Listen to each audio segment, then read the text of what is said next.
Mhm. If I do business in these other places, if I end up start doing business in, let's say, if I go back to New York, right? I can't go there with the mentality of, well, this is how we do it in Florida, right? Mhm. My license will always have to abide by the rules and the laws that according to whatever state or place I'm in. Okay. Okay. Yeah. So it's really the same in the sense of the full aspect of it, but the main difference is just some of the laws. Okay. Okay. I was just like wondering if like the exams will have like state specific questions. So that way if that's like No, not necessarily. Not okay. not, not really. What Yeah. you want to do is, well, Emily's already said that you guys have a state date, right? Hmm. Okay, perfect. Now I don't know if this is gonna work for you, for Natasha and Destiny. But Aitiana, what you wanted, when is your test date? My test date was tomorrow, but I switched it because I wasn't ready. So Oh, okay, I was scared. I'm like, tomorrow? You said me now? Like, what you Whew. Okay. yeah, what's the no? It was Thursday, but I have to switch it, so it's not Okay. Thursday. Okay. Yeah, So the reason why I ask is because I'm not sure if you know. Well, you're taking life and health, or you're taking life only? I I think believe life only. life only, right? Okay. So the reason why I asked that is because Florida itself, the state of Florida has the advantage that it allows us to take the test in Spanish.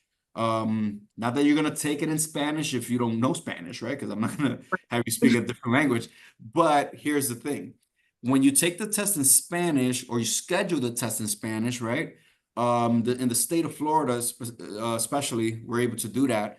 You schedule the test in Spanish, not necessarily that you're going to take it in Spanish unless you want to, but what happens is once you sit down in front of the screen, because you're going to sit in a computer room, just like, like your regular places with cubicles, right?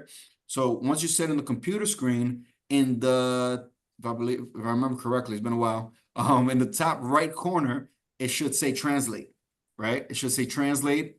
And you could easily translate your test from Spanish back to English. The whole test is now in English. But what that does for you is that because you're taking life only, not only does it give you simpler questions, right? Because it's questions more familiar to the course that you've been taking, but it also gives you less questions because in Spanish it gives you 85 instead of 100 plus, right? Mm. Now the Okay. only thing is that you get less questions. I mean, you got to get more right, but it's Right, simpler right. questions also, right? So Mm. that's an advantage. I don't know if they do it. I don't know what states, all the states that they do that in, but that's an advantage for you. Um, and for Natasha and Destiny, I think that's something that most likely you have to call to see if they're able to do that.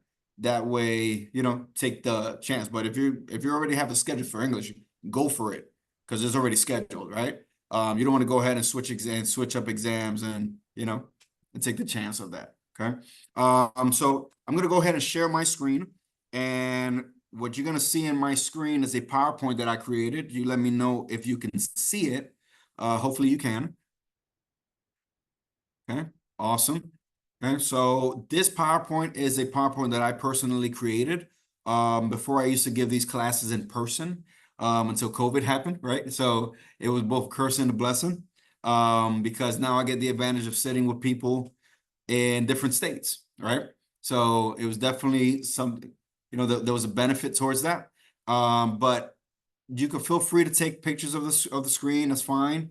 But I will always suggest it's always more important to take notes, right? And not just take notes, but take notes of your notes, meaning put it in your own words. Okay? Because literally this entire PowerPoint is exactly how I learned this, how I studied it. It's just simply my words. It's not from a book, it's not from internet, it's just simply me explaining in my best form what this stuff means. Okay. All right. With that being said, let's go ahead and get started. So your entire exam, doesn't matter if it's life, doesn't matter if it's health, doesn't matter if it's life and health, consists of these four main topics. Okay. These four main topics here. And it consists of field underwriting, which is what I like to call the insurance basics. This is pretty much the introduction of insurance in the sense of who's who, right? Who's the insurance company? Who is the agent? What is our responsibility as agents, right? What is the difference between a beneficiary and the different types of, okay? So that's the insurance basics, that's field underwriting, okay? Then we have types of policies, that's self-explanatory, right? Types of policies, whether it's life, whether it's health, annuities, retirement plans, etc. Then we have provisions and rider options. These are some of the rules inside the policy that could help benefit the client, yes, but at the same time, it's used to protect the company, okay?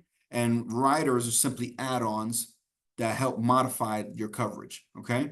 And then we have laws and regulations. So remember, this is not your regular join in and start selling, right? No, you getting licensed with the state, meaning that there has to be a certain level of a professionalism being held, right? A certain level of responsibility being held. So in order to, once you're licensed, great, but now you have to keep that license, right? So there's certain things that you have that you should not be doing, or else you will lose your license, okay?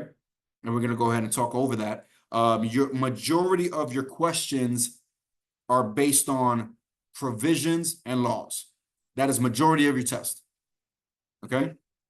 Majority of your tests are provisions and laws. There is literally a separate section just for laws, okay? Any questions? Oh, I see somebody there. Danielle, yeah, I feel like I'm on. Denelsi. Okay, didn't know. Okay. I was like, oh my God, I'm gonna mess up this name so bad. Hello. Hello, hello. You kind of snuck up in there.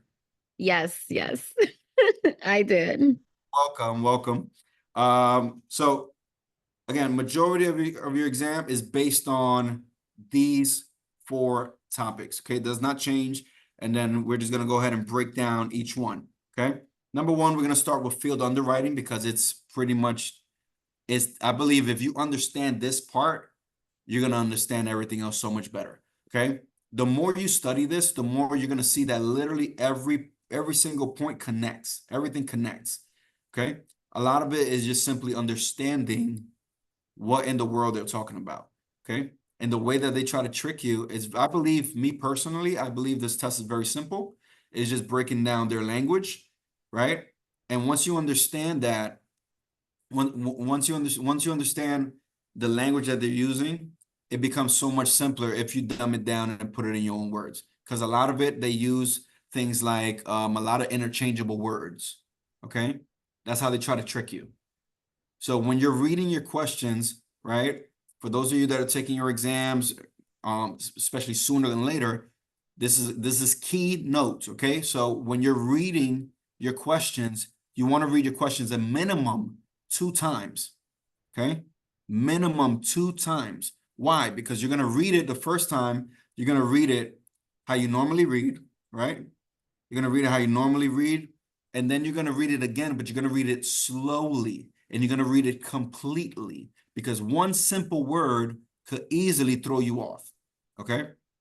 One simple word could easily throw you off. How do I know that? Because majority of the people that take exams, they never see the words not or incorrect, right? All of these are correct, except most people don't never see those words. Most people, that's why they get those questions wrong. It's not that they don't know the answer, is that they never see that word specifically. So read your questions completely, read your options completely. And here's a trick. You ready? Here's a trick. When it comes to those specific questions, okay? When it comes to those specific questions, when you're looking for the incorrect answer, right? Which of these is not? All of these are except. Which of these is incorrect? When you're doing those questions, here's a trick. This is what you're looking for. Majority of your time, the answer will have one of these words. It's either going to say always, never, or only. You guys got that? It's either going to say always, we always approve smokers. That's not true, right? We never deny diabetics. It's not true. We only cover if this only happens, right? It's not true. Does that make sense? So when it comes to those specific questions, your answer majority of the time will have one of those words, okay? But again, read the questions completely and read the options completely. Don't be this person, okay? Which of these is not, okay, always, no, only, never, always, only, never. Like, read the full question, okay? Don't assume you know the answer, right? Read the full question, okay? And here's the thing. When it comes to multiple choice exams, I promise you that the question normally is already giving you the answer. Okay? The question itself is already giving you the answer. You just got to look for the key word or key phrase. And this is why we're breaking down this is why we're having this type of class, okay? Any questions so far? No. All right, awesome. Okay. So let's go ahead and get started. And again, it's going to be interactive. It's gonna seem very simple because I'm going to ask real, obviously, simple questions, and the answers are literally right in front of you. But it's just so that you could get used to understanding what they do. Okay. So when it comes to the insurer, who is the insurer? Who is that? The insurance company. The insurance company, right? So again, very simple. But here's the thing: they use a lot of interchangeable words. So the question will say insurer, the question will say insurance company, the question will say the enterprise, right? All of that is just interchangeable words, but they're talking about the exact same thing. So don't get confused. It's all the same thing. Okay. So you're gonna see one question is gonna say the insurer. The next question probably will say the insurance company, right? Or it might just say company ABC. Sometimes they throw it like that. But again, they're talking about the same thing. You just got to know who they're talking about, okay? So who is the producer? When it comes to producer, who would that be? Us, the agents. Exactly. That'll be us the agents, right? So the producer is the agent. So now the main responsibility of the agent is the insurance company, right? Most people will say that it's the client, right? But it really is the insurance company. How do we represent the company? By doing what's best for the client, right? Now, why do I put it that way? Because that's literally a question in your test, by the way. What is the main responsibility of the insurance agent or producer? It's the insurance company. That's who we represent. That is our main responsibility is to represent that company. Now, how do we represent them? By doing what's best for the client. Okay? Then we have the insured, not insurer, insured, and then with ED at the end.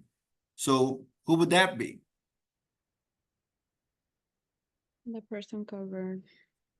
There you go. You see, the person covered. Again, it's key that you understand that it's the person covered. Why am I being so specific on that? Because it's not necessarily the policy owner.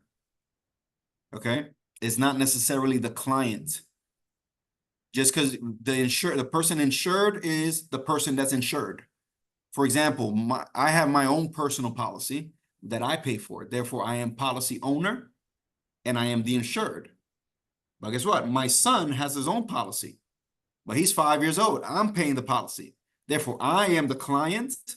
When it comes to client, it's talking about so they'll throw it this way. They'll say prospected client, or insured or policy owner.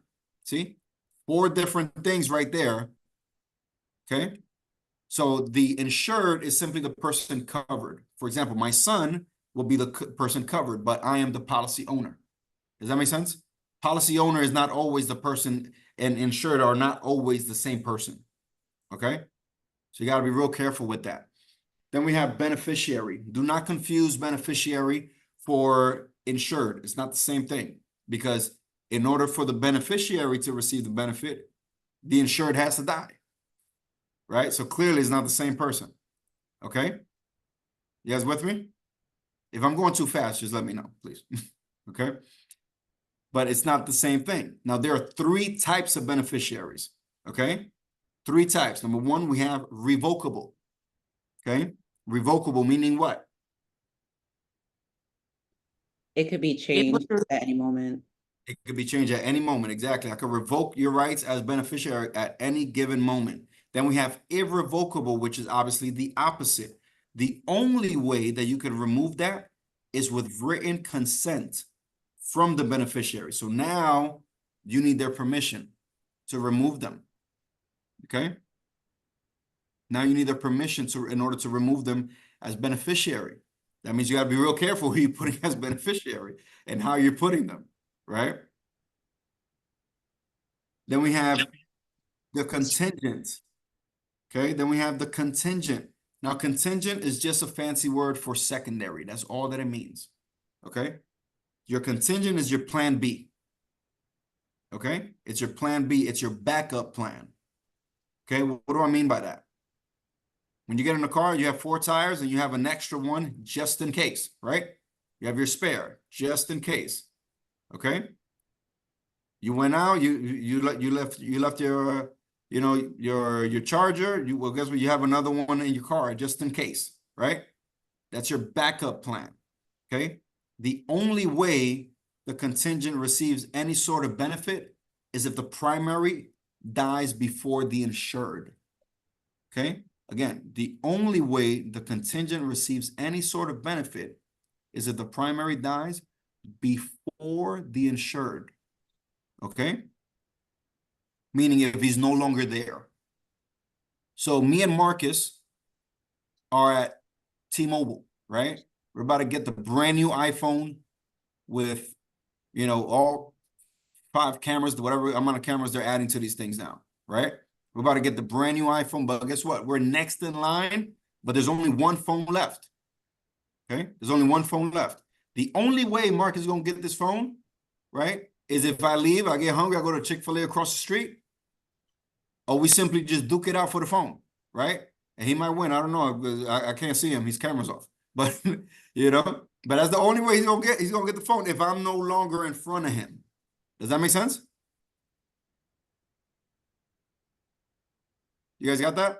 Right. That's the only way the contingent receives the benefit is if the primary is no longer there. Okay? You're going to have multiple questions when it comes to that. And the trick to the question is simply who survived? Okay? Who survived? Because in your questions, they're going to put A, B, C. They're going to put letters. And they do that to simply confuse you. Always put a name to it. Okay? Promise you, always put a name to it, because by the time you're halfway through the question, you're so lost. You're like, okay, who the heck is who? Right? Well, will there ever be like questions kind of like where it's, if there's 2 additional beneficiaries other than the primaries, like a second and third, will it ever bring up like a question where it's like, okay, well, who's going to get the payout? Is it gonna be the second or the third? It's common sense you would think second, but I want to know, like, You'll get multiple questions on that. okay. So it's gonna say Marino and Natasha are co-primaries to the Nelsie's policy of $1 million or whatever, right? While the Nelsie and Marino are on their way back from Planet Smoothie. I don't know why I keep naming food. I think hunger just struck. But right, we're on the way back from Planet Smoothie. God forbid something happens, of course, right? And we pass away. How much will Destiny, the contingent, receive? But they both passed away, right? Yeah, Marino and Denelsi both passed away. Yeah, so it would be 100%, right? Because they're the... No. You'll receive 0. Why? Because Natasha's still alive. Oh, I forgot about me. Dang. We are co-primaries. How you forgot about yourself, girl? That's your check. I'm joking. So what happened there? We're that's why you got to be careful with the wording that they use. We are co-primaries. Me and Natasha are co-primaries, right? So if something happens to me, well, how much will the contingent receive? Nothing, because there's still a primary left. I see. You got it? Then if something happened to me, then that's when. Exactly. Now, if it was both of us, right, that, something would have happened to. obviously with the insured in the action, you know, something happens to the insured, because if something just happens to both of us as primaries, nobody receives anything because the insured is still alive, right? Does that make sense? So again, the question is, when it comes to those type of questions, the trick is who survived. That make sense? Okay. So that is contingent. Any questions on these? No? Simple stuff? Okay, I hope so. Okay. So now, when it comes to the producer, when it comes to agents, right? There are four types of authorities, but we only have three. It's not on the screen, so I'm gonna share that with you, and you guys are gonna tell me which one do we as agents not have. Okay? Four types of authorities, but we agents only have three. Okay? So which one do we not have? Which type of authority do us agents not have? Okay, that's a question in your test, by the way. Literally everything I'm speaking of is in your test. Okay, so number one,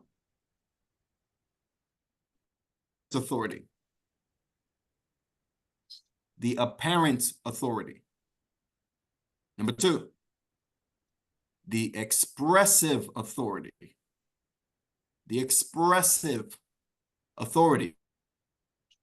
Number three, the implicit authority. Okay, the implicit authority. And number four, the principal authority. The principal authority. Which of these do us agents not have?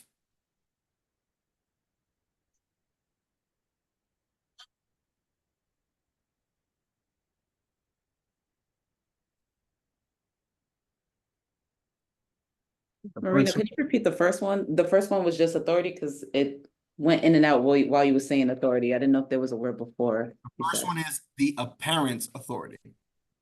Apparent, okay. Yes.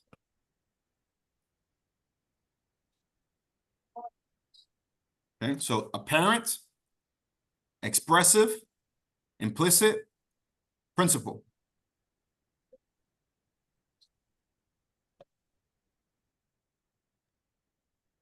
Which of these do us agents not have?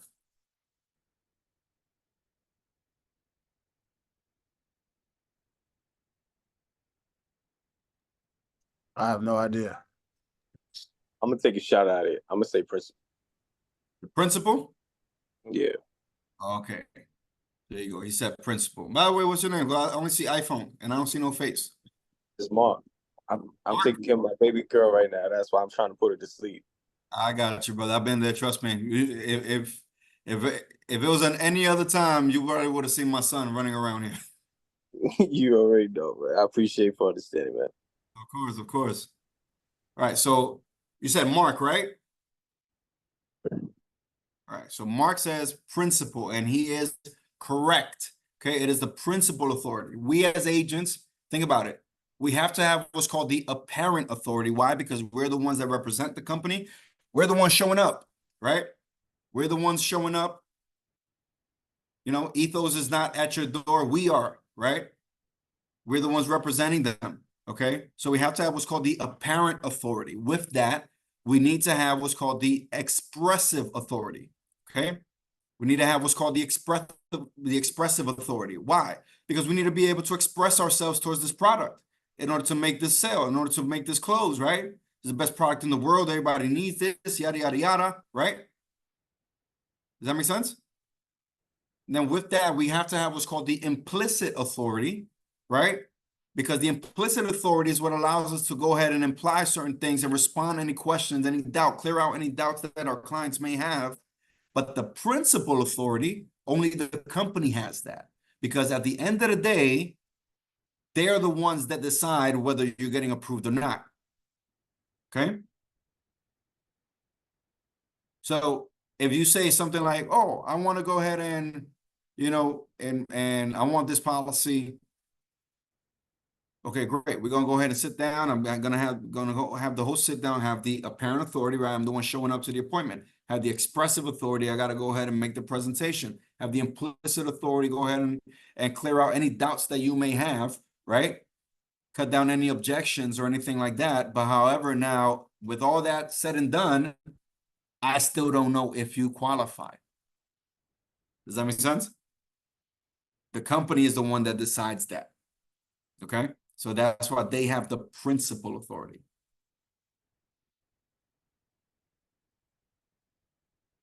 You guys got that? Yeah, I got that. Awesome. I need a little feedback. Y'all not talking back to me. Yeah, I'm gonna need to drink. I don't know if it's because I drank like coffee and a Red Bull right before this class or something, but so now we're gonna go to the other side. Okay, we're gonna go to the other side, to the blue side, and we're gonna go ahead and break down what a contract consists of. Okay, so there are 4 parts that a contract consists of. This is not 4 different types of contracts. Okay, this is 4 parts that a contract consists of. Okay. So number 1, we have offer and acceptance.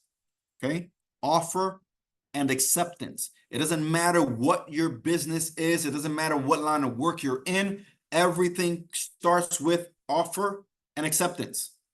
Okay, everything starts with an offer and acceptance. So question for you now, when does an informal contract become formal?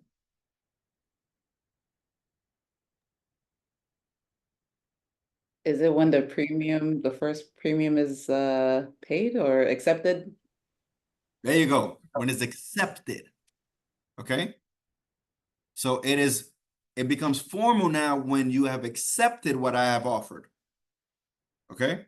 Because now, put it to you this way.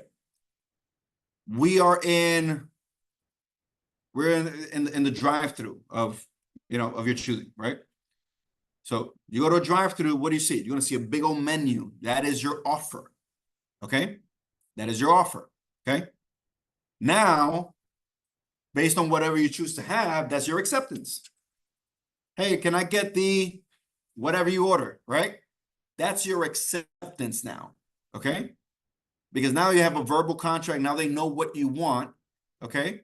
And now we're gonna go to number 2, which is consideration. Okay? Which is consideration. Now, consideration, whenever you see the word consideration in your test, in your questions, in your answers, what they're talking about is 2 things. They're talking about the premium that's being paid and the time in which it's being paid, whether it's monthly, quarterly, annually, right? That's consideration. Why? Because we're going to go ahead and cover you, right? We're going to go ahead and cover you, Marcus, $100,000. But now you taking that into consideration and you're paying your premium. Does that make sense? So consideration is the part of the client, is the client's end of the deal. Okay? Because without payment, there's no coverage. You guys got that? Without payment, there's no coverage. Okay? Got it. So now back to the drive-through, right? So you've accepted whatever. Hey, can I get the number 2, the number, whatever you've accepted their offer. What do they tell you then? Okay, go to the next window. Why? So that you could pay. Because the same way, with no payment, there's no food, right? So no payment, there's no coverage. No payment, there's no food. So now that's your end. That's your end of the deal. They're making your food. Now you got to pay, right? We're going to cover you $100,000 in case something happens to you, God forbid, with some living benefits, as long as you pay your premiums, right? And you pay them on time.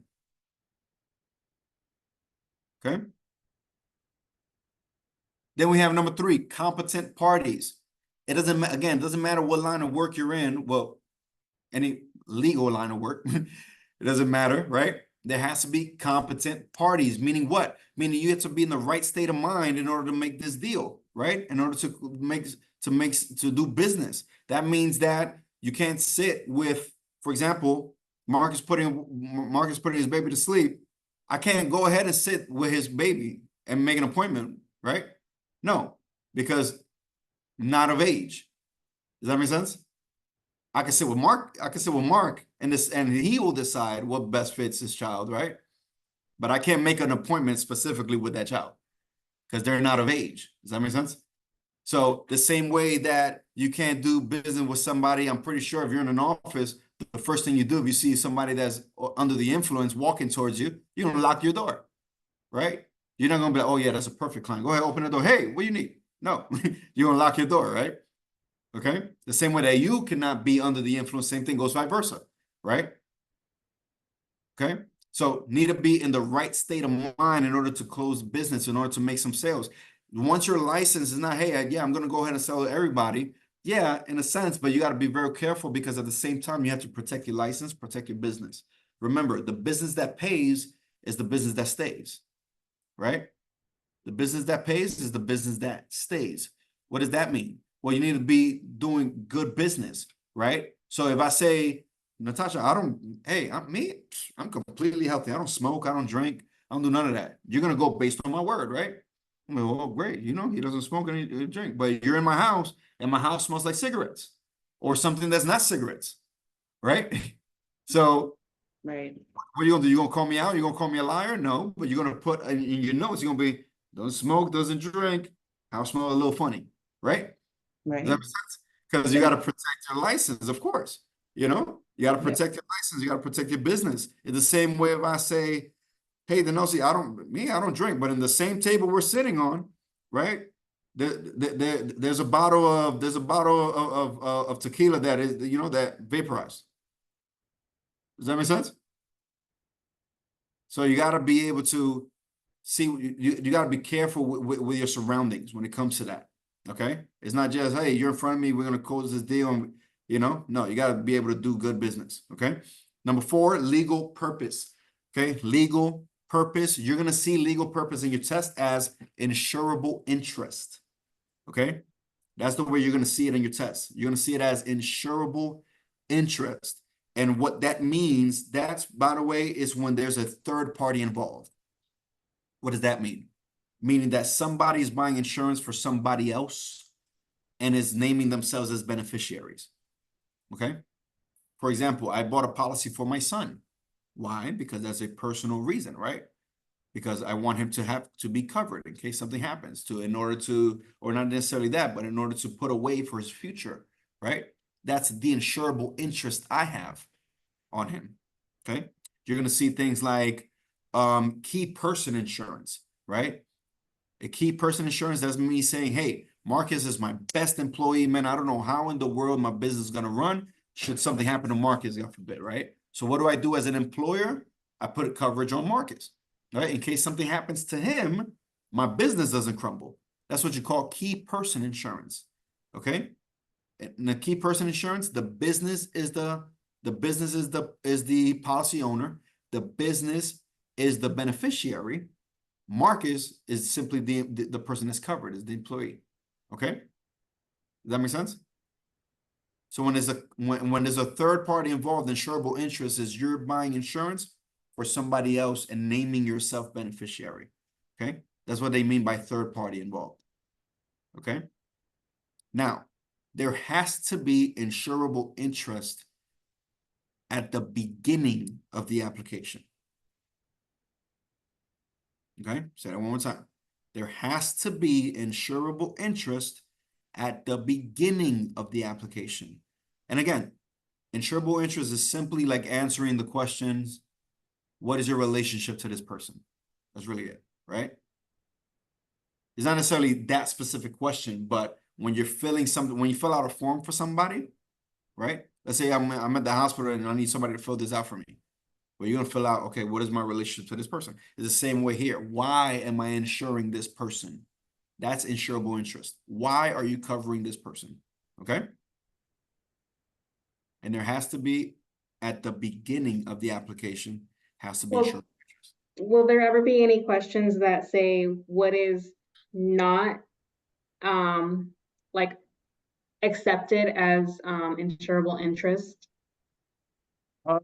Not that specific question, but you are going to have questions surrounding that, Okay. so you're going to see questions like, by the way, put this in your notes now that we're talking about the topic of insurable interest. The only way that the questions will say elude right? The question will say elude or bypass the laws of insurable interest is STOLI. These are acronyms, by the way. STOLI, STOLI, and YOLI, IOLI. So the questions would not say which of these is not a type of insurable interest, but it'll say which of these could bypass the laws of insurable interest. Basically meaning in which way do you not need it? Okay, so it's gonna be either STOLI or YOLI. Okay, which STOLI stands for stranger originated life insurance. Okay, stranger originated life insurance. While YOLI stands for investor originated life insurance. Okay. Investor originated life insurance. Now they both work the exact same way. Okay. And this is how they work. I see Marcus in the street. I don't know him. He is a stranger, right? Conversations end up going, hey, my name's Marino. Hey, Marcus.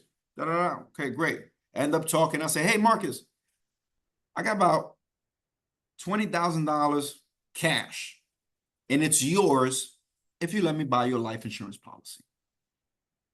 Now, based on Marcus's need, he's going to say yes or he's going to say no, right?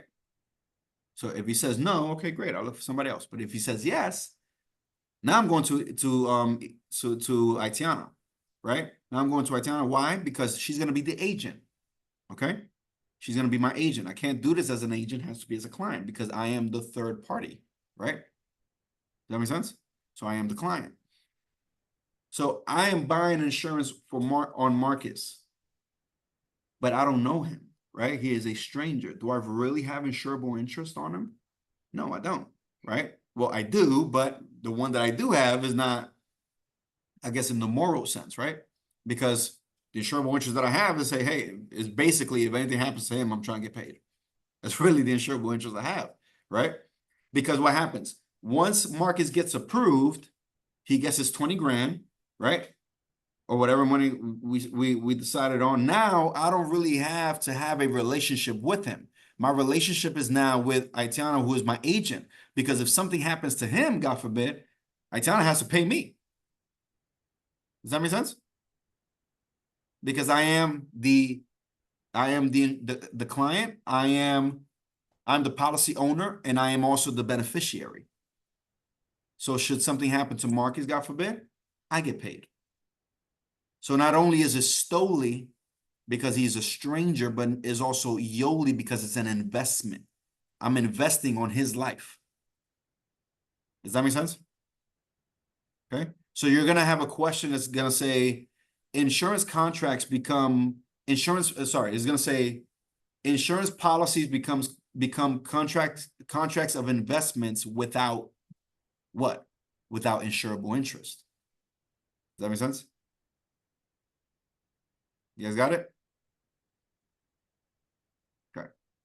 So the questions you're going to have on that, you're going to have multiple, but really it's going to be, you're going to get the same question a few times. Okay. Probably phrased a little differently, but you're going to get the same questions multiple times. Okay. So it's going to say, which of these and which way could you elude the laws of insurable interest? The same way is going to say which way, literally the exact same question, but instead of elude, it's going to say bypass, right? Then it's going to say insurance policies become contracts of investments without what? Without insurable interest, right? Now, one of the questions that you got to be careful for is, especially when they give the scenario questions. That's where you got to be careful, okay? Because that's where you got to know, again, what they're talking about. So you're going to say Denosi and Mark, right, are co-owners of LA Fitness, right? Denosi and Mark are co-owners of an LA Fitness, where Denosi has a policy of $500,000 on Mark.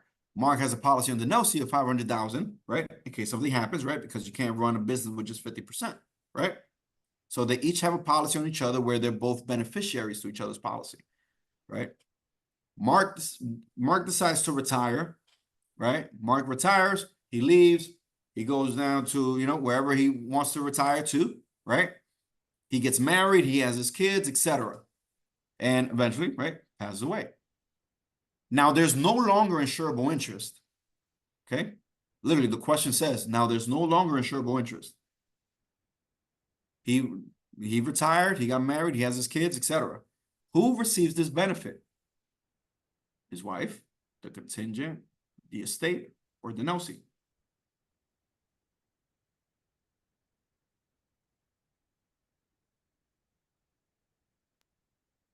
Would it be the Nelsie? I think so. Why? Because Because he never changed beneficiary. right. Exactly. You see? Now, the way that they try to trick you is by saying there's no longer insurable interest, but it doesn't matter because there has to be insurable interest when? At the beginning of the application, which there was. So if there's no longer, it doesn't matter. That's like me saying, hey, I'm married, right? I'm married and I have my insurance policy. My wife is my beneficiary. Should something happen, God forbid, and we're no longer together, and I get remarried, I have more kids, and I retired, and you know, and I live my life. If I never changed her as my beneficiary, who gets that benefit? She still does. Does that make sense? Okay. Even though there's no longer insurable interest, right? Because we're no longer together, right? But she will still receive that benefit because there was no change made. Okay. Literally, you have that same exact scenario question in your test. Okay. Any questions? No? Simple stuff? Very. Awesome. Let's keep on going to the next one. Now, just like there are 4 elements of a contract, there are also 4 characteristics. Okay? Just like there are 4 elements of a contract, there are also 4 characteristics. Now, again, these are not 4 different contracts. These are 4 characteristics of one contract, right? Just like one person could be funny, but then be crazy at the same time, right? There's different characteristics, right? The same way here. So 4 characteristics of one contract, okay? Number 1, we have adhesion, okay? Adhesion. And adhesion just simply means take it or leave it. That's all that it means. Take it or leave it, okay? What does that mean? That means this is what we have, okay? This is what we have. This is what you qualify for. You're going to have people that say, well, I have my sister bought a policy and she pays this amount. Why? Because that's what she qualified for. Does that make sense? So it eliminates favoritism. Okay. This is what we have. Take it or leave it. There's no family discount in insurance. Okay. There's no, hey, put my promo code and you're going to get 50% off. No, that doesn't exist in insurance. Okay. So this is what we have. Take it or leave it. Okay. Now, 2 questions when it comes to that. 2 questions when it comes to that. Now, if it's a contract of adhesion, meaning take it or leave it, that can only be modified by who? The underwriter or the company? The company. Exactly. So it can only be modified by the insurance company. Okay. Now, second question. If this contract of adhesion contains a complicated language, the interpretation will be in favor of who? That's literally a question. Well, these are all questions of your test, but I'll be assured. of the insured, exactly. It'll be in favor of the insured. Now, again, the insured is not always the policy owner, okay? The insured is not always the policy owner. So for Mark, that'll be, for example, if I say, hey, Mark, this is what we have for your baby, you know, I'm not going to say take it or leave it, but, you know, but this is what we have for your company, but for your baby, but he doesn't really understand what it is I'm offering him, right? Well, if he doesn't understand it, if I say take it or leave it, guess what he's going to do? He's going to leave it, right? Because he's not going to sign for something he doesn't understand. But now in me explaining to him in detail what this actually means, now he can make the decision to see what best fits the insured, because he's in favor of the insured, which in this case will be his baby, right? Because he is the policy owner. He'll be the client, prospective client, the insured will be, you know, whoever he's covering. Does that make sense? Okay. So remember, the insured is not always the policy owner. Okay. So when you see adhesion in your test, literally it's just a lot of it's connecting the dots. So you're gonna get your question is gonna say take it or leave it. You see take it or leave it in your question is adhesion, right? Then we have unilateral. Uni meaning what? One, right? Uni meaning one. Okay. So unilateral. That means only one party makes the promise, right? Only one party makes the promise. The promise to what? The promise to pay. The promise to pay what? Well, the benefit, whether it's a death benefit, whether it's a sickness benefit, whether it's an accident claim, whether it's a retirement, right? So who's making this promise? The insurance company, right? The insurance company is making this promise. So remember that I said consideration is the client's end of the deal, right? So again, unilateral will be the company's end of the deal, right? Because that's their promise to pay, but they're only paying as long as you're paying them. Does that make sense? So it's a two-way street, okay? So you're gonna get questions like, when it comes to this, you're gonna get questions like, insurance contracts are, and you gotta finish the sentence. And it's gonna say bilateral, multilateral, non-lateral, or unilateral. What is the answer? Unilateral, right? The answer will be unilateral. A lot of people say, well, it's bilateral because it's a client and the company. No, it's always unilateral because there's only one company. You could have you could have multiple people in the plan, but it's one company covering you. Okay? So it's always unilateral. Okay, number 3, aleatory. Okay, aleatory. Aleatory speaks on how the company pays, how they pay out, not how they pay commission to the agent, how they pay the claims. Okay, how they pay the claims, and they pay the claim this way. They pay it on a future occurrence with an unequal exchange. Future occurrence with an unequal exchange. Now, what the heck does that mean? That means they'll pay when something happens. Okay, and they always pay more than what you pay them. Okay, so the question in your test will look like this. It's going to say M, which you put a name to it, right? So it's going to say M, and a lot of us here start with M, so I'm not going to choose none of our names here, but M, you know, bought a policy and died 6 months later. This is literally your question, right? So M bought a policy and died 6 months later. During that time, they paid a total of $900 to the insurance company worth of premiums, right? Now the company paid the beneficiary $500,000. This type of policy with an unequal exchange, there's your key word, right? Keyword, key phrase, is considered what? Is considered aleatory. Why? Because they paid on the future occurrence, right? The person's death, and they paid out much more than what you paid them, right? There's a reason why, and that happens with all types of insurance. That's the purpose of having insurance, right? You don't call you don't have a car accident and call Geico for a quote. No, you have insurance in case something happens, right? Because in case something happens, they'll pay out your car. Does that make sense? So they're paying more than what you're paying them. Okay? Does that make sense? So that happens with all types of insurance. Now remember that without premium, without payment, there's no coverage. But once you pay, once you sign and pay, you're covered. Even if you haven't been approved yet.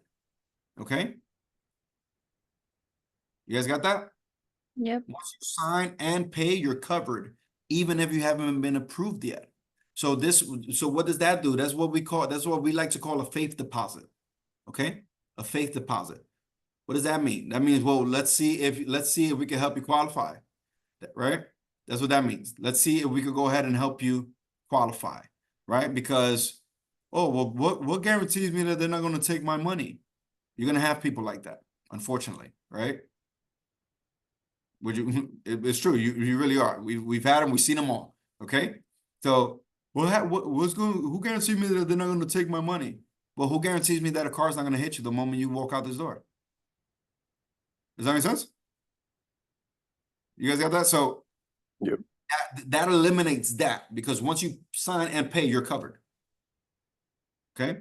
Even if you haven't, now the approval process takes a little after, then we're gonna see if we could actually cover you. But for now, you're covered.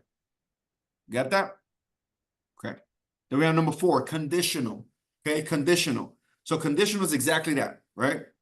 That's funny. I actually put exactly that. So it's conditional. Okay. That means what? It talks the exact same way as aleatory. It talks about how the insurance companies are paying out, but they're not talking about a specific amount here. They're talking about they're paying on the future occurrence, but it has to be in the conditions of the contract. Okay. What does that mean? And accident policy pays when there's an accident, right? A sickness policy pays when there's a sickness. Will an accident policy pay if you're sick? No. Okay. So it has to be in the conditions of the contract. Okay. That goes for what they're covering specifically. That goes for whatever type of exclusions are in the policy. And we're going to cover those later on. Okay. You guys got it? Okay. Then we go over to the blue side here.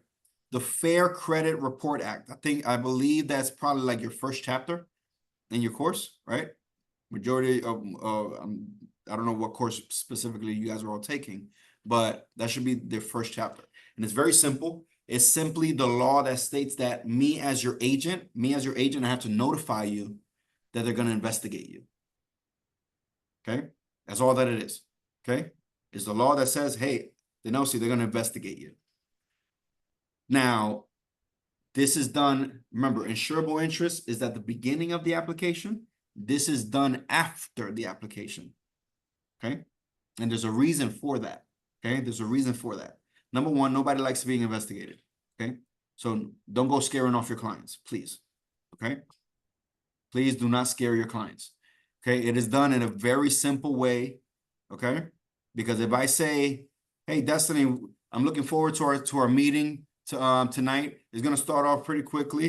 He's going to give, a quick 20-minute talk. And then after that, we're going to go over a quick 10-minute investigation. I promise you, I will never hear from Destiny again. Right? Even if her record is clean, she is a perfect human being, right? I will never, because nobody likes being investigated, right? So it's not done in that way. It's done in a very simple form. Hey, Aitana, congratulations on insuring you and your family. You made an awesome decision. Clearly, I don't have the final say. I just represent the company. But do me a quick favor throughout this next week. Just pay close attention to your phone. You might get a phone call from the insurance company. Okay, well, great, right? Okay, well, what do they want to know? Well, they just simply want to make sure that all the information you're given is accurate. That's it. I didn't, you see? I said, hey, you might get a phone call from the insurance company. I didn't tell her, hey, lock your doors because they're coming, right? Keep looking out the window, right? If you see this type of this color coat, right? Don't scare your clients, okay? It's done in a very simple way. Now, with that, what do they want to do? What do they want to look at? Here's what they do.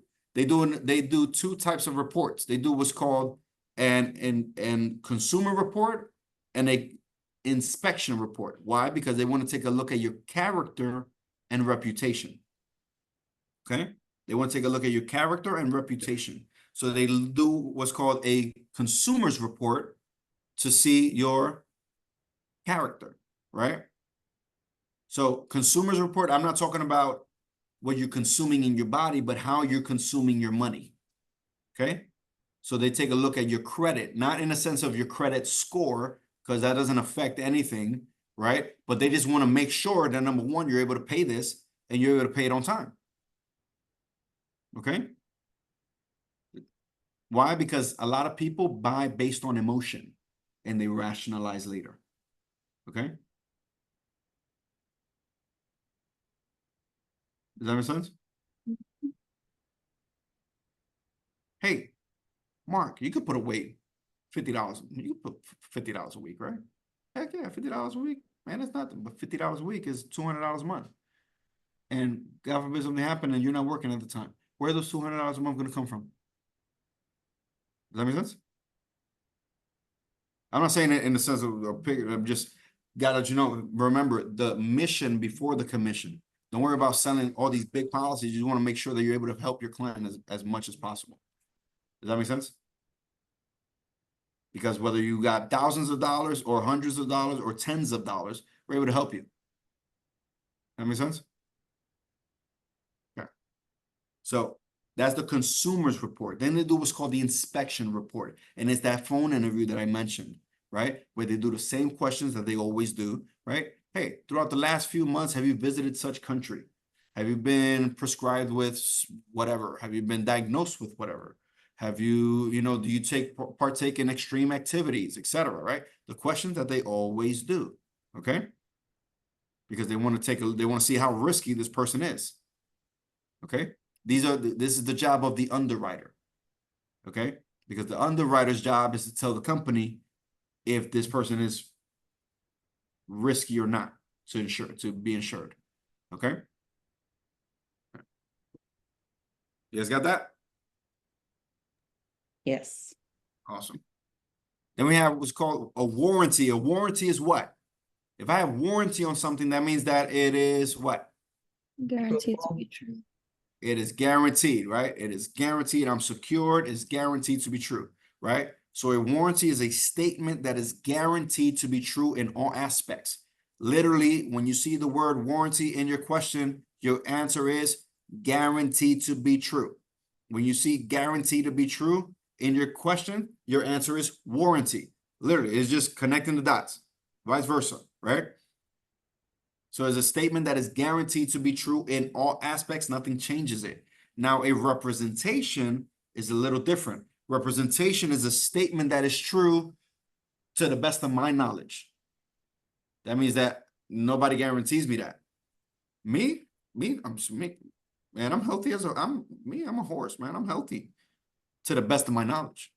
I'm not allergic to anything to the best of my knowledge, right? Does that make sense? Because this is information that I'm giving the agent. I'm representing myself. So to the best of my knowledge, I'm not allergic to anything. To the best of my knowledge, I'm as healthy as a horse, right? You guys got that? So there's no guarantee. That's why it's a representation. See the difference? Okay.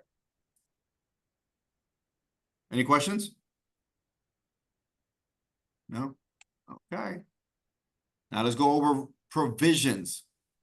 Provisions. So remember, majority of the questions are provisions and laws, okay?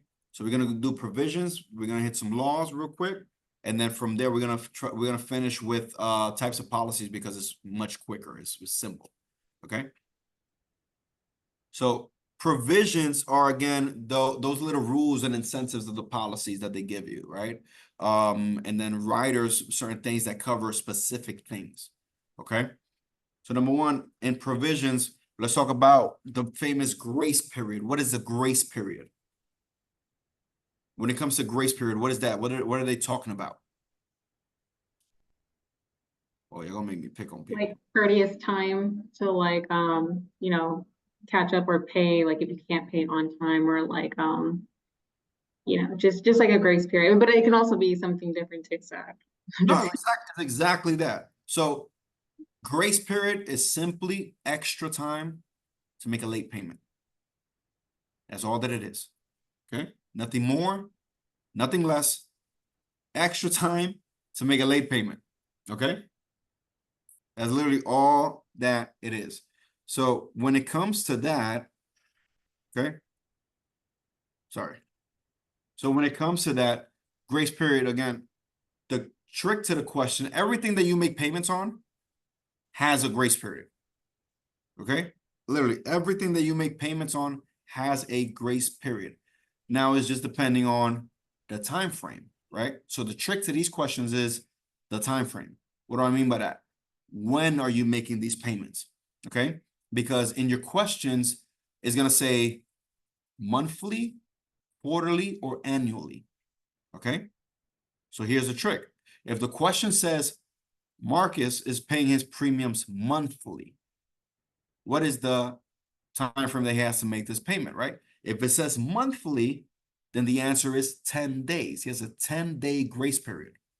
But if it says quarterly or annually, then it's 31. Okay?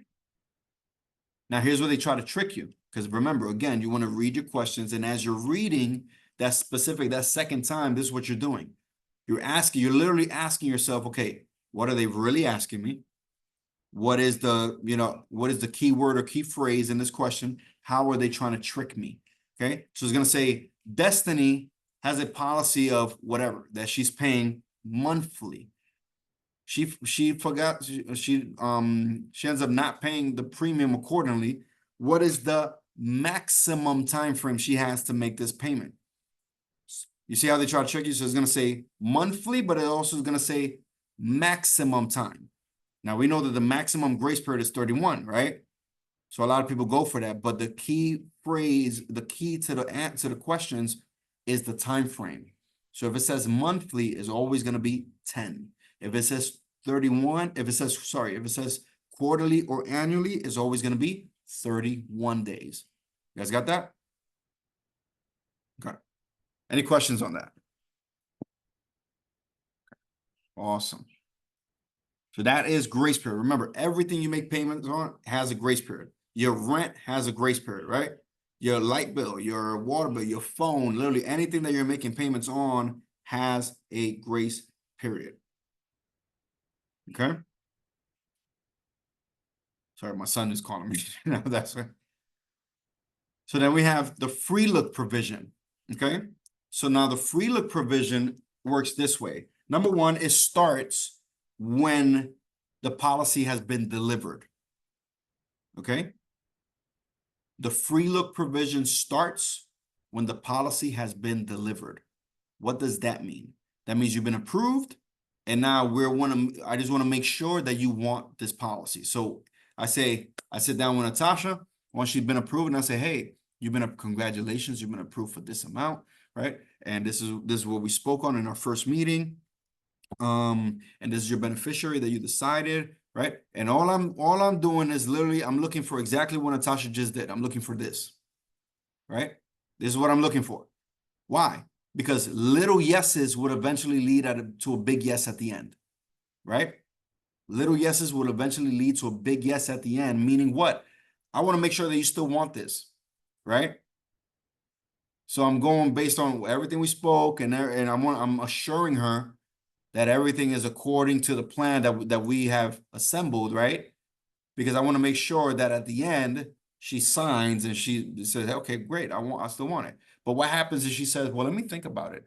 Okay, you don't have to sign right now. You actually have, because it's life insurance, you have 14 days to decide whether you want it or not. Okay, so what does this mean? Okay, what does this mean? It's simply a return policy. That's all that it is. Okay, it's a return policy, because if you decide that you don't want this within those 14 days, then we give you all your money back. Remember that fake deposit that I mentioned, right? So if you decide you don't want it, we give you all your money back. Does that make sense? So it's simply a return policy. So the Nelson, you're on the way to work and you're rushing, right? Because you're heading there late, and you got your coffee ready, made your Starbucks run, you got your coffee ready, right? Ended up dirtying yourself. You end up going to Target, right? Because you know your size, so you simply grab, buy, and leave. Park as far as possible so nobody sees you changing. And as you're walking towards the office, you notice, hey, wait a minute, this blouse is a little small. Blouse is a little too big. Oh my God, it's got a little hole in it, right? Now you have 14 days to decide whether you want to keep this or not. You guys got it? Okay. When you open up a pizza, when you go get a pizza, right? And they give you a pizza pie, what do they normally do when they deliver the pizza? They open up the box, say, right? Hey, this is what you ordered, right? Because they want to make sure this is the thing you ordered and that you want it. Does that make sense? Okay. So why am I using these scenarios? Because you want to, again, simplify it and put it in your own terms, and that way, when you look at these concepts, you know exactly what they're talking about. Okay. Any questions on that? No, going once, going twice. Okay. Then we have the insuring clause. Literally the exact same thing as unilateral. What does that mean? It's the company's promise to pay. So the insuring clause is talking specifically about what they are insuring you, okay? You're gonna see which of these provisions specifies on the benefits of the plan. The insuring clause, because they're specifying on what they are insuring you, okay? That's the insuring clause. Is the company's promise to pay. Again, pay what? The death claim, the sickness claim, the accident claim, the retirement plan, etc. Okay? Is the company's promise. Okay? Then we have the incontestable period. Okay? The incontestable period. As you guys are aware, or at least are aware now, the insurance companies investigate you, right? If you didn't know, now you know. Okay? But here's the thing. They have 2 years to figure out certain things. What does that mean? Meaning that if I say, hey, I am completely healthy, right? I am completely healthy. I don't smoke. I don't drink, right? I'm good. Let's say I get approved, right? Congratulations, I'm approved. But now 2 weeks later, I'm rushed to the hospital because my lungs are darker than me. Meaning what? Indicating that I smoke. And I do it frequently. I do it constantly, right? Consistently. The insurance policy is going to say, well, Marino, this policy doesn't cover you, this. Well, why not? Well, because you told me you don't smoke, and you clearly do. And they figured it out within that 2-year time frame. Does that make sense? So if something is figured out or presented within that 2-year time frame, they're able to discuss it, right? They're able to discuss it. They're able to fight it off. But if they find out after 2 years, not that you're hiding things or anything like that, but let's say, because a lot of people, if you're not covered, you're healthy. But the moment you are covered, right, you let everything, you're like, oh my God, this neck has been killing me for the past, I don't know what I have, right? Get everything checked, right? Because you're covered now. Does that make sense? So, but if they find certain things out after 2 years of being covered, then guess what? It becomes incontestable, meaning they cannot discuss it. It has to be covered. They have to cover it. Okay. They have to pay it. Okay.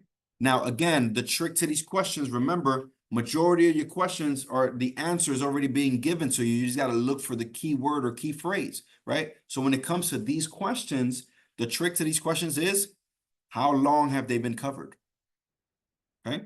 How long have they been covered? Because you're going to get a question, right? You're going to get a question, Tatiana, like, well, Jay got a policy and it had been covered for 3 years and made a claim for a tumor that he's been having for 5 years.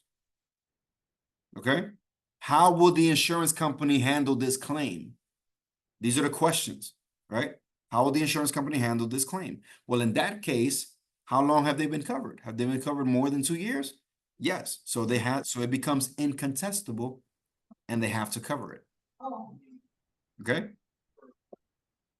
So now, you said something, Destiny? Sorry, you was muted.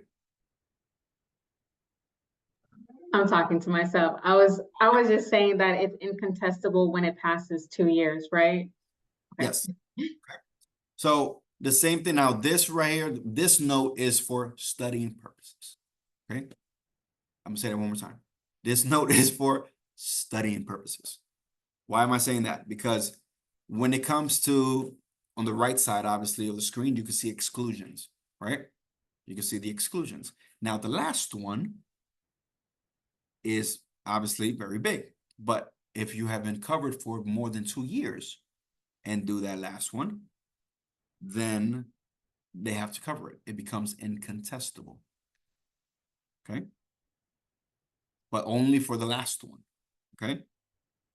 So it's not, oh yeah, I've been covered for 2 years. I'm gonna go ahead and rob a bank, right? Crime is still not covered. Okay.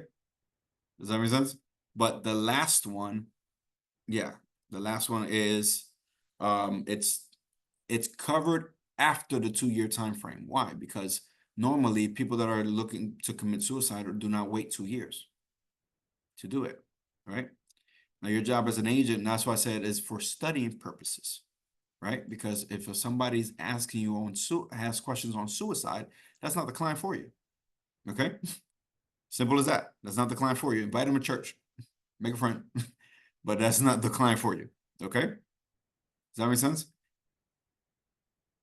Okay, so that's the incontestable period. So again, when it comes to these questions, is how long they've been covered. That is the key to your answers. Okay? Any questions on that? Okay. Then we have conversion. Conversion is exactly what it sounds like. It's converting. Okay? Converting. But converting what? You are converting from group insurance to individual coverage. Or when it comes to what normally is from group insurance to individual, or from term life, temporary coverage, to permanent coverage. Okay? Now, to do this, you don't need proof of insurability. Meaning what?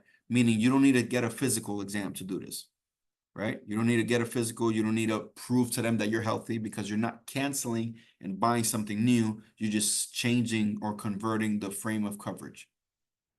You guys got it? Okay, so there's no proof of insurability needed for that. Okay, so again, it's converting from group insurance to individual insurance. Okay, now what is group insurance? Now that we're on that subject, because you're gonna get questions on that. Group insurance does not mean you have a group of people in your plan. Okay, group insurance is insurance through your job. Okay, so if anybody here is employed, has coverage through the employer, that is group insurance. Okay, that's group insurance. So you are covered through your employer, that you have group insurance. That doesn't mean that you have a group of people in your plan. Okay, it's just simply you are in that group. Okay, you guys got it? 3 things you got to know about group insurance. Number 1, group insurance. When it comes to group insurance, the employer receives what's called the master contract, meaning the employer is the policy owner. Okay, the employees receive certificates. So it's one plan. Every employee doesn't have their own policy. They're all covered under one policy. That's why it's called group insurance. Okay. So the employer has what's called the master contract, or is the owner of the policy. The employees receive certificates. Okay. You don't need proof of insurability to sign up for group insurance, because you normally did the physical when you got the job. Right? Okay. And number 3, in group insurance is normally typically more economical than individual coverage. Okay, it's typically more economical, more cheaper than individual coverage. Why? Because the employer is either paying the whole thing for you or paying part of it for you. So it's either, the words that they use is contributive or non-contributive. Okay, so contributive meaning that you have to pay part of it. Non-contributive meaning that you don't pay any of it. Okay. Now, with that being said, and I'm only covering that because we're in the subject right now. So 2 questions on that. If the plan is non-contributive, Natasha, if the plan is non-contributive, what percentage of employees must participate? And yes, it is a trick question. Well, if it's non-contributive, we're not paying anything as employees per se. We'll be covered, correct? Correct. So it has to be, we said group, so or 3 So or more. what percentage of employees must participate? Oh, 100%, I'm sure, right? No, they don't have to participate. 0. Why 0? Because when they say participate, they're talking about the payment. Oh, that's why. Remember, Contributing is the same as participating, right? Yeah. That's why I said, yes, it is a trick question, because when they say participate, they're talking about the payment. So because it's non-contributive, like you said, right? Non-contributive means I don't pay anything. So how many of them have to participate? 0, because you don't have to pay anything, right? Now, the second question is exactly what you meant by that. So the second question would be, if the plan is non-contributive, what percentage of eligible employees must be covered? See the difference? So eligible employees, if you're eligible, how are you eligible? By being full-time. That's normally how you're eligible for group insurance, right? Being full-time. So if you're eligible, how many of them must be covered? 100%. Got it? Yes, it's coming along. That's what I say. Or the first one, that's what I say is a trick question, because a lot of people answer it that way. But when it comes to that, it's the wording that they use. So because it's non-contributive and they use participate, but the thing is that they don't say participate in the payment. They just say participate. But in the insurance world, participate means payment. Exactly. All right. So that's on conversion. Okay, that's conversion. That's group insurance. Guaranteed insurability. Again, we don't need proof of insurability, meaning we don't need a physical. But now, the same way like conversion, we don't need that. But we're not talking about converting or changing. We're talking about adding more coverage. Okay, adding more coverage later on. Okay, to do that, now you're not adding more people. You're adding more coverage. Okay, so that goes hand in hand with an increasing term when you see that. Okay. Can it also be with adding different, like adding like another line of coverage, or is it just increasing the amount of the policy? Increasing the amount of the policy. Oh, okay. Because if you're adding another line of coverage, meaning another policy, then you do need proof of insurability because you're buying something new. Yeah. Okay. But if you're adding coverage to what you already have, then you don't need that because you already got that physical done. Okay. Then we have the reinstatement. Reinstatement is what happens, what occurs should the grace period expire. Why? Because if you tell somebody, if I didn't make a payment at a certain time, and you tell people, well, you have 10 days to make a payment, a late payment, guess what's gonna happen? They're gonna pay it on the 11th. Why? Because that's just what people do.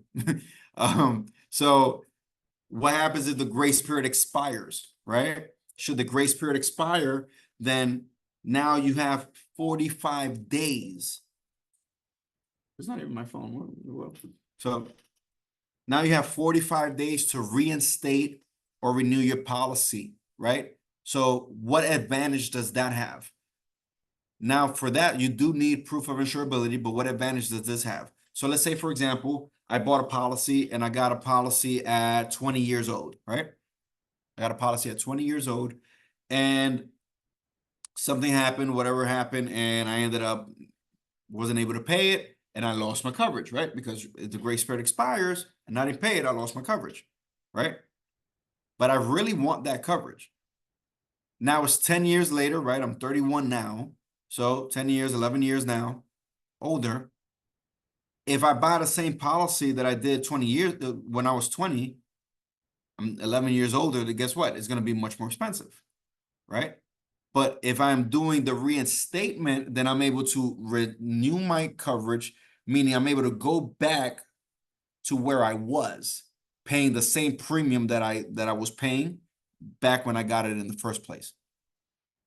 You guys got it? If I reinstate it. So it was never like canceled or anything. exactly. It was just kind of like paused because you didn't make the payment. No, it Yeah, was like canceled. lapse or something. Yeah, exactly. It lapsed. It Oh, lapsed. I didn't make the payment. But now I have 45 days to reinstate it, to go back to where I was.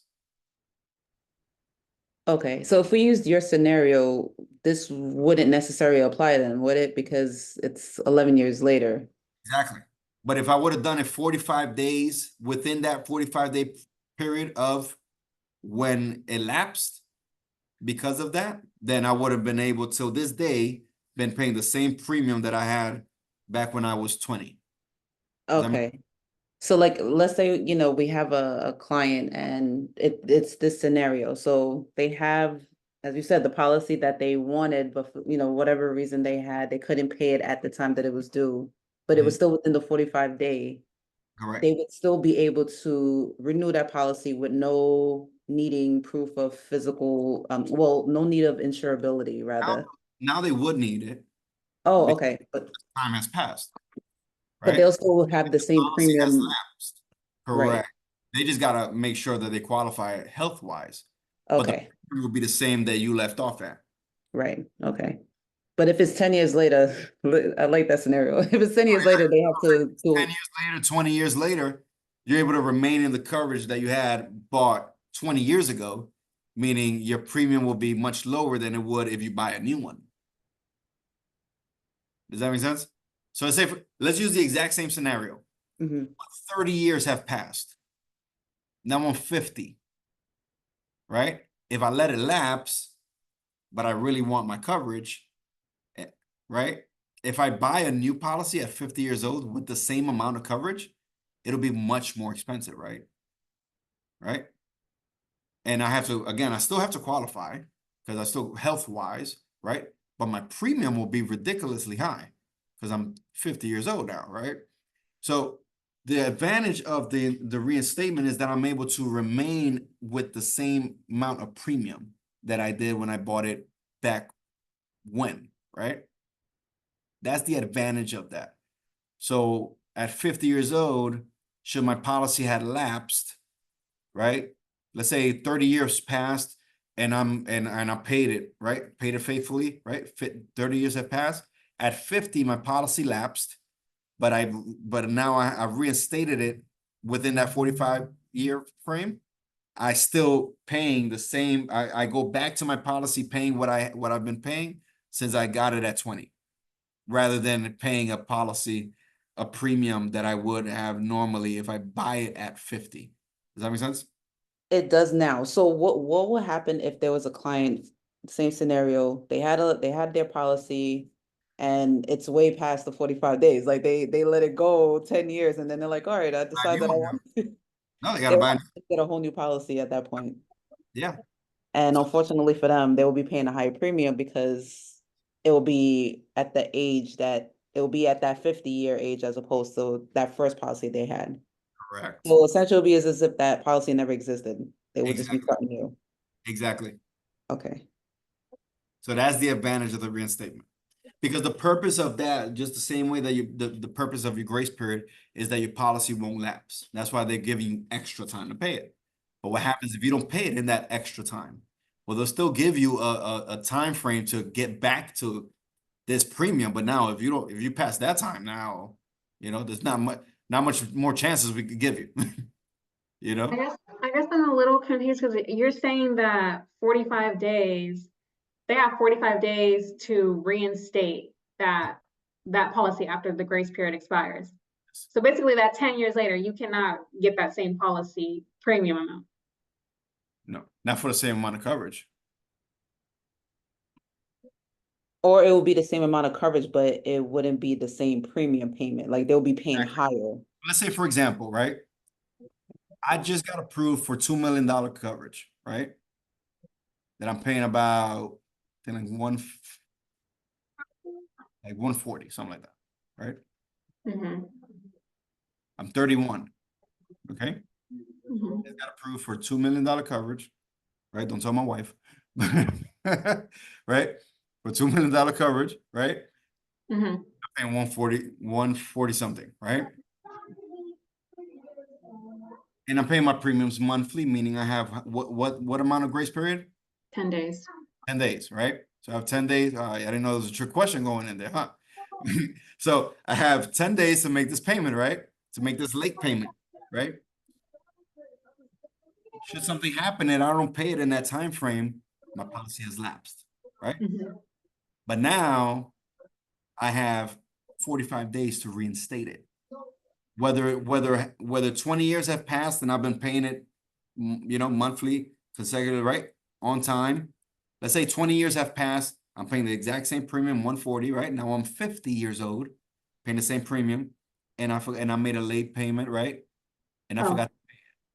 Now at 50 years old, right? At 50 years old, I'm still paying 142 for a $2 million coverage. Mhm. If I let it lapse due to the grace period expiring, now I have 45 days to remain paying 140 for $2 million. Because applying for $2 million at 50 years old is I going to be see. very expensive. Okay, I was a little confused. I wasn't understanding like how you were saying it. So yeah, but that makes sense. Thank you for going over it. So that make more sense to you guys, right? So Yeah. that's the advantage of the reinstatement, okay? Then we have, let's go over the riders, okay? Let's go over the riders. So when it comes to riders, again, riders are little incentives that are added to the policies in order to protect, not just modify the policy and help the client out, but also protect companies, right? Like, for example, it's the same way that if you ever rent a car, right? Normally you'll either use their insurance or you'll use your insurance. But with that being said, even though you have insurance, they will always ask you this, don't they? They always ask, do you want to add windshield coverage? Why? Because it's protecting specifically the windshield. Does that make sense? Even though you're using your insurance or their insurance, they still always ask, hey, do you want to protect this windshield? Right? Does that make sense? So that's a rider, okay? So let's go over these riders here. Then the first one we have is waiver of premium, okay? So the waiver of premium rider is exactly that. It protects the client from paying any premiums. It waives off the premiums of the client should, here's the key, should he be totally disabled, okay? Should they be totally disabled? That's the key to it, okay? So when you see the phrase totally disabled in your questions, the answer is waiver of premium. But it can't be saying, oh my God, no, I don't feel good. I'm totally disabled. No, you can't diagnose yourself. Your doctor has to say that you're totally disabled, right? So it's either totally disabled or in the care of a doctor, right? That's the only way to have it, okay? Then we have number 2, which is pay your benefit. Pay your benefit, you're going to see it as pay your benefit, or you're going to see it as a juvenile benefit, right? And it's literally the exact same thing, okay? It's literally the exact same thing, but it is for a child's policy, okay? It's for a child's policy. Should the policy owner become totally disabled or pass away, the child will remain covered until they are of age to make their payments. You guys got it? Okay. Think about it. If you're totally disabled, you can't make money. If you can't work. If you can't work, you can't make money. You can't make money, you can't pay anything. Right? So that's the purpose of those riders. Okay. Then we have what's called a child term. Okay. Am I going too fast? Are we good? Okay. No, I had a question though. So when we're with clients and where would we, I don't know how to phrase it. I guess it's based off of like the interview, like when we're talking with the person, like say, hey, I'm a mom, or if it's a man, I'm a father, I have my sons or my daughters and they're of age. So this is something that us as the agents will naturally start to consider offering them. Of course. Like Yeah. So when you're sitting with your clients, when you're sitting with your, with your clients, when you prospected clients, etc., you always you're going based on what they have, right? You're going based on what they have. And let's say, should you have a child, right? Well, I want to make sure that my child is covered, right? And should something happen to me, I want to make sure that he remains covered. Okay. So how am I able to do that? And you're going based on what they're asking you also, because essentially they'll give you what you're looking for. Does that make sense? And it's not that you're always letting them know what you're offering, right? Don't just add things without their say, without their knowing, right? Because let's say if I add this rider, yeah, but the premium's gonna go up, meaning the commission is gonna go up. No, you make sure you let them know what it is that they actually have. Does that make sense? So, but you always, but you're going based on what they're giving you and based on what they have, right? So that way you're able, once you sit with people, you start to analyze things, but now you start to see, okay, I could offer this to this person, or you might need this should something happen. Because a lot of people might not want something, or they don't think they need it until it's needed. Does that make sense? Yes. So then we have the child term rider, okay? So the child term rider, what is that? Child term, well, when it comes to children, and whenever I say children, I'm talking about people under the age of 18, by the way, okay? So when it comes to children, children cannot have term policies. They cannot have term, meaning temporary coverage. If you're covering a child, it has to be permanently, okay? It has to be permanently. You have to cover them for the rest of for their whole life. Now, here's the thing. What happens if you're trying to cover a family, right? What happens if you're trying to cover a family, but all these policies end up piling up and it becomes too much for them to pay? Well, the way that you're able to cover this child would be you're able to add the child to your policy, okay? You're able to add the child to your policy, but here's the thing, they're there temporarily. That's why it's called a child term, okay? You're adding them to your coverage temporarily until they are of age to buy their own policy, whether it's term or permanent. Does that make sense? Okay. So they're there temporarily. Once they hit that age, just like in health insurance, once you have a dependent in your health insurance that reaches 26 years old, they got to get their own coverage, right? So it's the same thing here. Once they hit age, they got to get their own. Okay. I have a question regarding that. You know how you need guaranteed insurability, or like when you're having like a new line of like insurance, you need like, no, I think I'm getting confused. My question is mostly about if there's a child that you have like on your policy as a child term rider. Mhm. Let's say that that child like turns 19, right? And they want to get a policy. Do they need proof of insurability still to like get a new policy, or can they like kind of show that they already have, because they're going to be the new policy owner, right? Yeah, exactly. They'll be the new policy owner, correct? So they're buying a new policy because the thing is that you're not converting in that sense, I see. because you're in that sense the child's term expired, meaning Okay. they no longer have coverage. You see, so you're buying a new one. Yeah, Okay. that's a really good question though. It was. I think the first time they ever asked me that. That was really good. So then we have return of premium. Okay. So return of premium is literally exactly that. Is as self-explanatory as I could get it there. So return of premium literally is the past paid premiums will be returned to the client. Well, not to the client, sorry, but to the beneficiary, right? The past paid premiums will be returned to the beneficiary when the policy owner, when the insured passes away. Okay. So the past paid premiums will be returned to the beneficiary should the insured pass away. Now, I know what you're thinking. Then that means that the insurance is free. No, not necessarily, right? So because this type of rider is kind of like an incentive. So they don't specify on how you qualify, but put it to you this way. So I had a client that we did a final expense on, right? And they were 65 years old.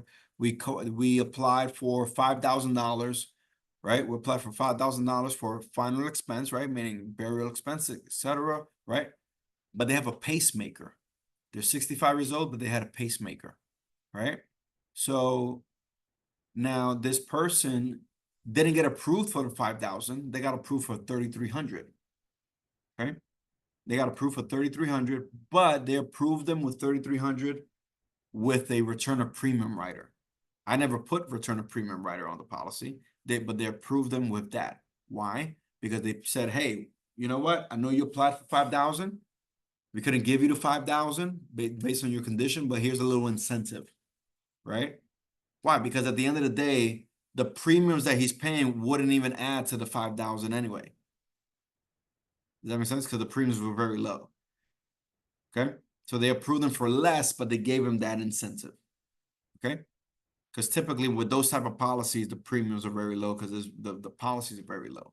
So they would get so let's say that person passes away, their beneficiary would get the payout amount on top of the return of premium, or just the return of premium? Payout amount on top of the return of premium. Well, the return of premium on top of the pay amount. And usually these are low, Typically, these are very low policies. So, for example, and you probably get this question. And if you do, this is literally the question that you're going to have. It's going to say, Jay has a policy of $10,000 with a return of premium rider. Okay. It has a policy of $10,000, which he pays $10 a month and died 10 months later, 10 months after, right? So 10, 10, 10, okay? So has a policy of $10,000, pays $10 a month and died 10 months after paying the policy. How much will the beneficiary receive? 10,100, right? Exactly, 10,100. See? So the payout he received the payout plus the return of premium that was paid out. Okay? That's literally probably the only question that you will have on that. Okay? Simple stuff.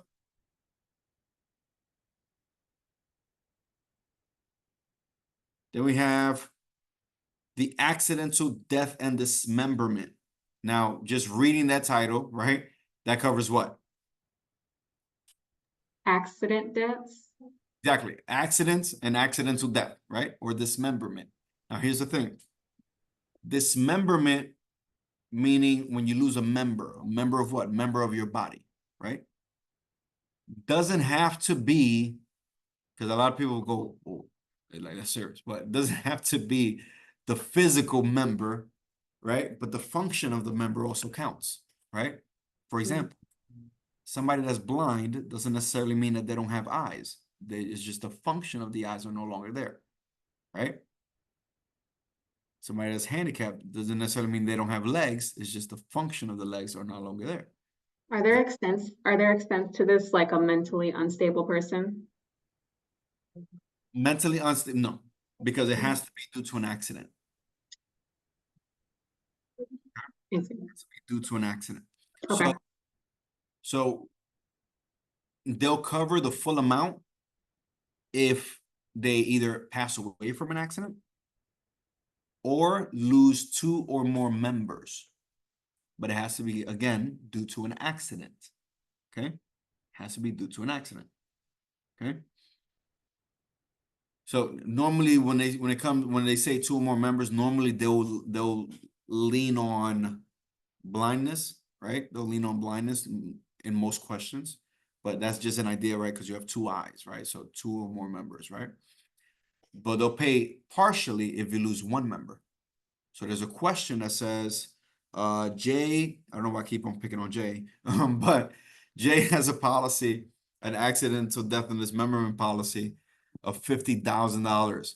While cutting the grass, he cuts one of his fingers. How much will this policy pay? 0, 25,000, 50,000, or 100,000? Partial. Yeah. Right. So they'll pay the 25,000, right? So is partial always going to be like a fourth of the No, the policy? policy was 50,000. Oh, okay. Always be Oh, half. yeah. So Okay. it partially could be half, I guess, depending on the seriousness of the situation, they'll determine that, right? And don't go telling your clients, hey, bro, just you could lose the pinky and you'll be all right. Like, no, don't do that. Okay. But you guys got it? Okay, so it has to be due to an accident. Okay, has to be due to an accident. Now you got to be careful with the word also indemnity, right? Because you're gonna have questions. It's gonna say the exact same thing, but it's gonna say they have double or triple indemnity. That just basically means that they'll pay double or triple the amount. Okay, they'll pay double or triple the amount.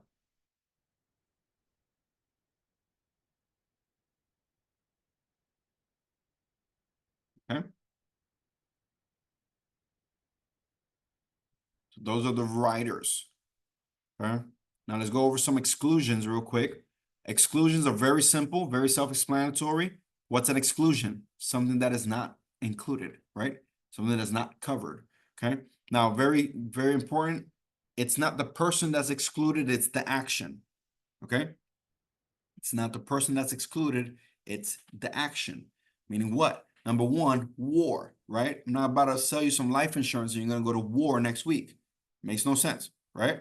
What are the chances that you're coming back or coming back the same? Very slim, right? Or slim than we want it to be, right?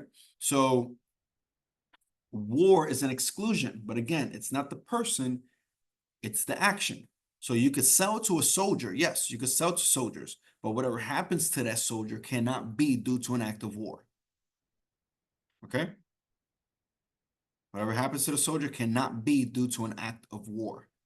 Okay? So if they not on natural causes, it'll cover. If they died to an accident, it'll cover. That's what sickness, it'll cover. But it can't be due to an act of war. Okay?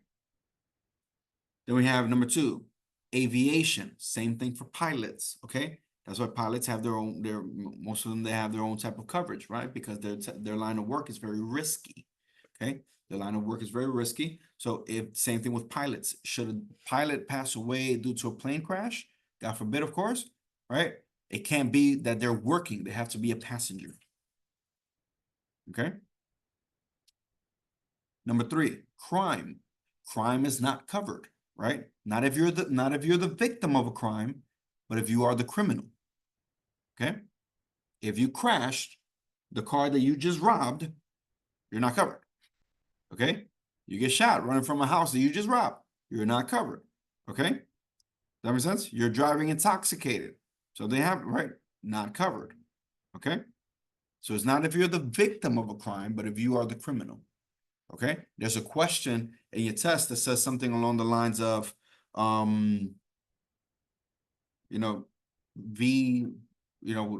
name you want to put on it, has a policy and made a claim for serious severe burns that he received, right? Months later, they find out that he committed arson. How will the insurance company handle this claim? Well, now this person has to pay back everything that he received and the policy is canceled. And now obviously he has to face, charges, but on top of all of that. So that's how they'll handle it. Why? Because remember, it's an exclusion, right? So it doesn't matter. The incontestable period doesn't apply to that. The only exclusion that it applies to is for the last one, right? So it's not, oh yeah, 5 years have passed, I'm gonna go rob a bank and if something happens to me, I'm covered. No. Okay. Then we have number 4. Hazardous jobs. We just spoke about some of them, right? So the soldier, the pilot, types of construction, right? If you work cleaning windows, nobody's looking at a building saying, man, I want to work in that building, but they got to clean that 30th floor. Nobody's looking all the way up there. No, we live in Florida, it's gonna rain soon, we'll be all right. Okay. So if that's your line of work, it's gonna be very hard to be covered. Does that make sense? Because it's very hazardous, very risky. Okay. Same thing with number 5, hazardous hobbies, right? Extreme activities. You're that type of person who likes to go skydiving every end of the month, right? Bungee jumping. You watch too much YouTube and picked up parkour, right? Doing extreme activities, you're not getting covered. Okay. That makes sense? Natasha, you have a question? Yes, so for people who are in these professions, like specifically, police officers, firefighters, the whole nine, aside from obviously what their careers would offer them, Mhm. there's really nothing We that offer them stuff. It's not that we can't offer them, because remember, it's not the person, it's the action, right? is right. So we could always cover them. It's just whatever happens to them in this action, it's what's not covered. Okay, so right, all right. So they're just walking and unfortunately they get hit by a car. Obviously, that has nothing to do with their profession, so they'll be covered in that aspect. But Right. if they're at work, and they lost a finger while on the job, Then then now that has to do with their line of work job. right, Right? Because it's again, it's the same thing with the soldier, right? right. Like, oh yeah, I just bought a $2 million life insurance. Now I'm gonna go and bomb, where, like, no, we're not about to give you all that coverage and just give out that money like that. Does that make sense? So you have to be really, again, and obviously you do have to let your clients know that, because they might end up, oh yeah, well, I'm sorry, and I served that at this paid, and now you got a certain amount of coverage, thinking that they're covering you, right? You got to make sure you let them know. Yeah, and then there's also other things that will cover them, like, sometimes some of them can get covered by workers' comp. So I think thinking of it like that, okay, well, Exactly. if something's work related, usually it's workers' comp, or it's usually the job covering if it's a work related injury. So Exactly. Yeah, exactly. Yeah. So you can't, that's why, again, you got to be, and again, depending on the person in front of you, you're going to know what it is that you have to say and whatnot, right? So he'll be like, oh yeah, we just got back from this trip and we went skydiving and all this stuff. Like, oh yeah, okay, great. But now you got to let them know, that they're at risk of not getting paid out should something happen, right? I do And have a question on exclusions. Is there exclusions of where they are, like, let's say, like you said, if they're traveling, if like they go to Central America and they're doing, I don't know, like a zip lining or something, is that like really consider like, what, or is, let's say they caught like a really bad illness in like a third world country? oh, if that's the case, then that's something different, because it's, it Okay, doesn't take in these in okay, type of exclusion. Somebody caught a sickness or ate okay. some ate some bad shellfish or whatever, right? Doesn't really affect them, because I was just wondering about like, if there's like limitations, I guess, basically, on like, if they leave the country and then something happens to them, basically. no, Okay. not in that sense. Now, if they leave the country and they do all this other stuff, Oh, yeah, no. that's something different. Yeah. Okay, So, but it has a majority of the exclusions. Most companies have their own limitations, and depending on what plan, right, they have their own limitations. But majority of the plans have these type of exclusions, these specific exclusions right here. Okay. Let's see, and then obviously the last one is self-explanatory, right? So we're gonna go over that one again. So those are provisions, and we're gonna go over this section, this separate section of provisions here. And we're gonna go over this one pretty quickly. This is what I personally like to call a sequence of claims. Okay. Why do I say I personally call it a sequence of claims? Because in your insurance and your license and your exam, you're not gonna get the phrase insurance claims, right? Or sequence of claims, right? You're not gonna get questions like which of these is not part of the sequence of claims. That doesn't exist. Okay. But at the end of the day, it is a sequence, right? Because this is what happens in order when you're making a claim to the insurance company. Okay. So number one, you are going to get questions on all 6 of these points, by the way, okay, individually, but it is a sequence. Okay. So it's very important that you know that. So number one, notice of claim. Okay. Notice of claim. Clearly, before the company pays out anything, they need to know something happened, right? So notice of claim is exactly that. You have 20 days to notify the insurance company that something has occurred. Okay. 20 days to notify the company that something has occurred. Okay. That's notice of claim. Now, point number 2, will be forms. Now, by the way, number 2 and number 3, those words are not vocabulary in the test, but the definition of them are in the test. Okay. The reason why I say that is because they don't have a specific word for them. Okay. So that's why I just put forms and no forms, because their response is by sending certain forms. Now that you've notified them, they have 15 days to respond to that. And the way they do that is by sending out certain forms, which is basically the forms where you're going to fill out the report initially. All right. So that's their response. Okay. So they're supposed to respond within 15 days. But what happens now, Destiny, if they don't respond within those 15 days, right? What happens if those forms don't get there in time? Well, your job as an agent is not to call the company, start complaining, because that never resolves anything, right? They're just going to say, well, we sent it again and it's going to be there in whatever business days. And we all know that when they say business days, it's going to take much longer than the actual number they gave you, right? So your job is not to call them and complain. Your job is to simply make sure those forms get there, that claim gets there in whatever way possible. Okay. So Doesn't you matter. can email them. Them, it doesn't matter if I got a red crayon and I have a blank sheet of paper. I'll write down the claim and I'll scan it and I'll send it out. Okay. You just got to make, because why? Because your client is waiting on this money. Mhm. Okay. Does that make sense?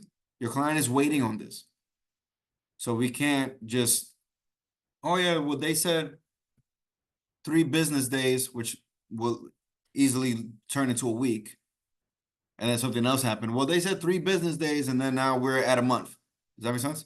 So you got to make sure that that claim gets there in whatever way possible. Okay. Now that they have received that claim, okay, now that you notified them, they sent out the forms, but they didn't get there on time, so you sent it out in your own way. Now that they received that claim, they're going to ask you for proof. Okay. Point number 4. Okay. So they're going to ask you for proof, Denelsi. Now, it's not going to be proof of claims. If you put that, you're wrong automatically. It's going to be proof of loss. Okay. Proof of loss. Okay. Now you have up to 90 days to submit such proof. Okay. You have up to 90 days to submit such proof. Proof that whatever happened, happened. Okay. If it's a sickness claim, well, the note from the doctor, the diagnosis. If it's a accident claim, the bill from the hospital. If it's a death claim, the death certificate. You guys with me? So whatever proof that whatever happened, happened. You have up to 90 days to submit that proof. Then we go to point number 5, time of payment. Now that they see that proof and they see that the proof is valid, they have to pay you when? They're supposed to pay you immediately. Okay? Immediately. But why is immediately in quotation marks? Because they're immediately, which leads us to point number 6, could take a time frame of up to 60 days. Okay? Their immediately could take up to 60 days. Now, here's the thing. If they take longer than 60 days, then we can take legal action or sue them, because now they're breaking their promise. Remember the insuring clause, unilateral, right? That promise that they're making to pay out. If everything is up to date, then they shouldn't take longer than that 60-day time frame. So they don't need to review at all. Like once the proof is submitted, like they have to pay it out immediately. They don't like, it doesn't take like 10 days to view like the proof. That's why they could take up to 60 days, because they have to Okay. make sure that the proof is valid. Okay. So basically they have 60 days to view the. Exactly. Because at the same time, they have to pay you out. Yeah, but at the same time, they have to protect themselves. So, because I could easily say, yeah, this happened to me, and I send and I sent a bill for an accident that happened 10 years ago. Right? So I'm not expecting to get paid for that. They have to make sure that it's valid proof. Right? Okay. So that's why they do it that way. Now you see why it's a sequence. Okay. That's why it's a sequence. That's what we call a sequence of claims. Okay. Any questions on this? No? All right. We'll skip this one because you're not really gonna get a lot of questions on this. But I do, well, we'll go over a little bit of this one, but I want to really cover this part because it's majority of your questions are, again, provisions and laws. And you have a specific section just on laws. And when it comes to the laws, majority of your questions on laws are based on this specific topic right here, which is the unfair trade practices. Okay. Now, these are the things that you as an agent should not be doing. Okay. You as an agent should not be doing these things. If you get caught doing such things, you can and you will lose your license. Okay. Very important. Number one, misrepresentation. Now, we said that representation is what?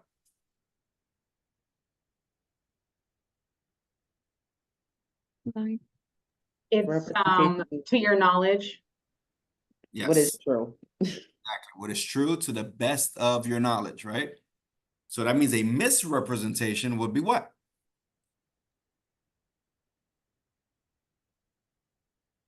When you don't know. Never guaranteed. That's, yeah, lying. Yeah, this is here. Lying, false advertising. So especially if you see the phrase material misrepresentation, right?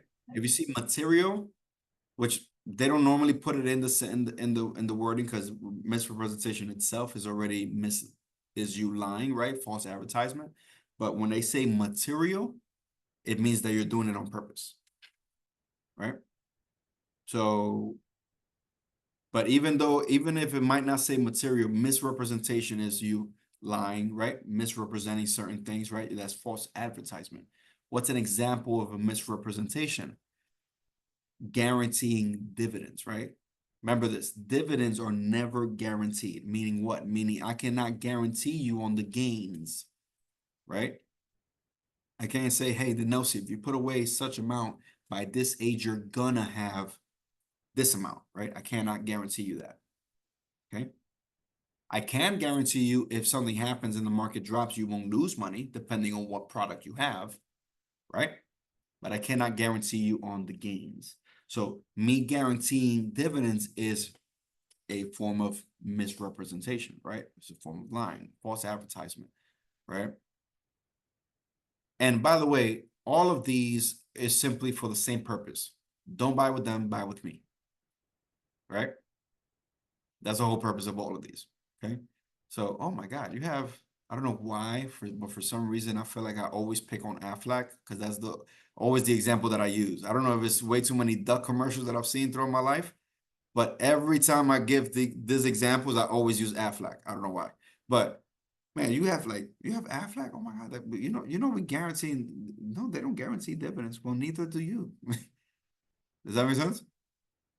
Okay, because you trust me, you're gonna have people try to sell you certain things and say certain things to get you to either close business with them or buy their stuff, right? Or sell their stuff. Okay, but you got to know what it is that you're offering. Okay. Number two, defamation. Defamation, speaking maliciously about a company, an agent, a client, etc. Right, talking bad about all these things, etc. Right? Same way that I don't know why, but I always pick on Aflac, right? Now I'm not trying to defame them, but it's just, just examples that I use, right? So talking bad about them, why? To ruin their reputation, okay? To ruin their reputation. And again, all for the sole purpose of, don't buy with them, buy with me, okay? That's defamation. Then we have twisting. Now, when it comes to twisting, you're gonna see these words in the questions. You're normally gonna see these words in the question. You're gonna see forfeit, cancel, lapse, change, terminate, eliminate, etc. Because what I want you to do is to forfeit, cancel, lapse, change, terminate, eliminate whatever you have with whatever company you have it with, right? That's the key. That's the key to this question is changing companies. I want you to cancel whatever you have with them and buy with me. Okay? That's twisting. I'm trying to make you twisting your mind. Remember back in the day when commercials weren't really an option, right? And we always had that the blue team versus the yellow team, and we all knew it was Sprint versus AT&T, right? But they didn't say names, right? It just had the color shirts, right? And they'll talk bad about one company, and then like, oh, this company sucks, and and show them how the other company is better, right? That's basically what you're doing there. That's twisting, okay? Or the Verizon guy, which is now the Sprint guy, or T-Mobile. Or can you hear me now? Right? The same thing. Okay. Trying to make you change companies. That's the purpose of twisting. Okay. Now, if it's the client that just wants to change companies, there's no problem. But if I'm the one sowing the seeds, does that make sense? That's where twisting comes in. Okay, because I always get those questions, especially with this one. Churning, right? Churning. Literally the exact same thing.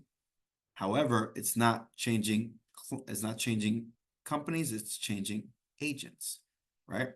So Natasha walks in the office, right? Natasha walks in the office because she has some questions on her plan that Destiny helped her with, right? So Natasha got some questions on the plan that Destiny helped her with, but Destiny is not at the office right now, right? She's where her, I don't know, was that your daughter that passed by that hugged you earlier? Super cute. So Destiny's with her daughter, right? Daughter date night, right? So she's not at the office. Okay. Girls' night out. So Natasha comes to the office, got some questions. I'm not gonna say, well, Destiny's not here. Bye.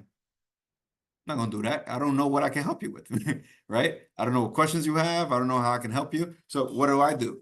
I sit with you and I help you out, right?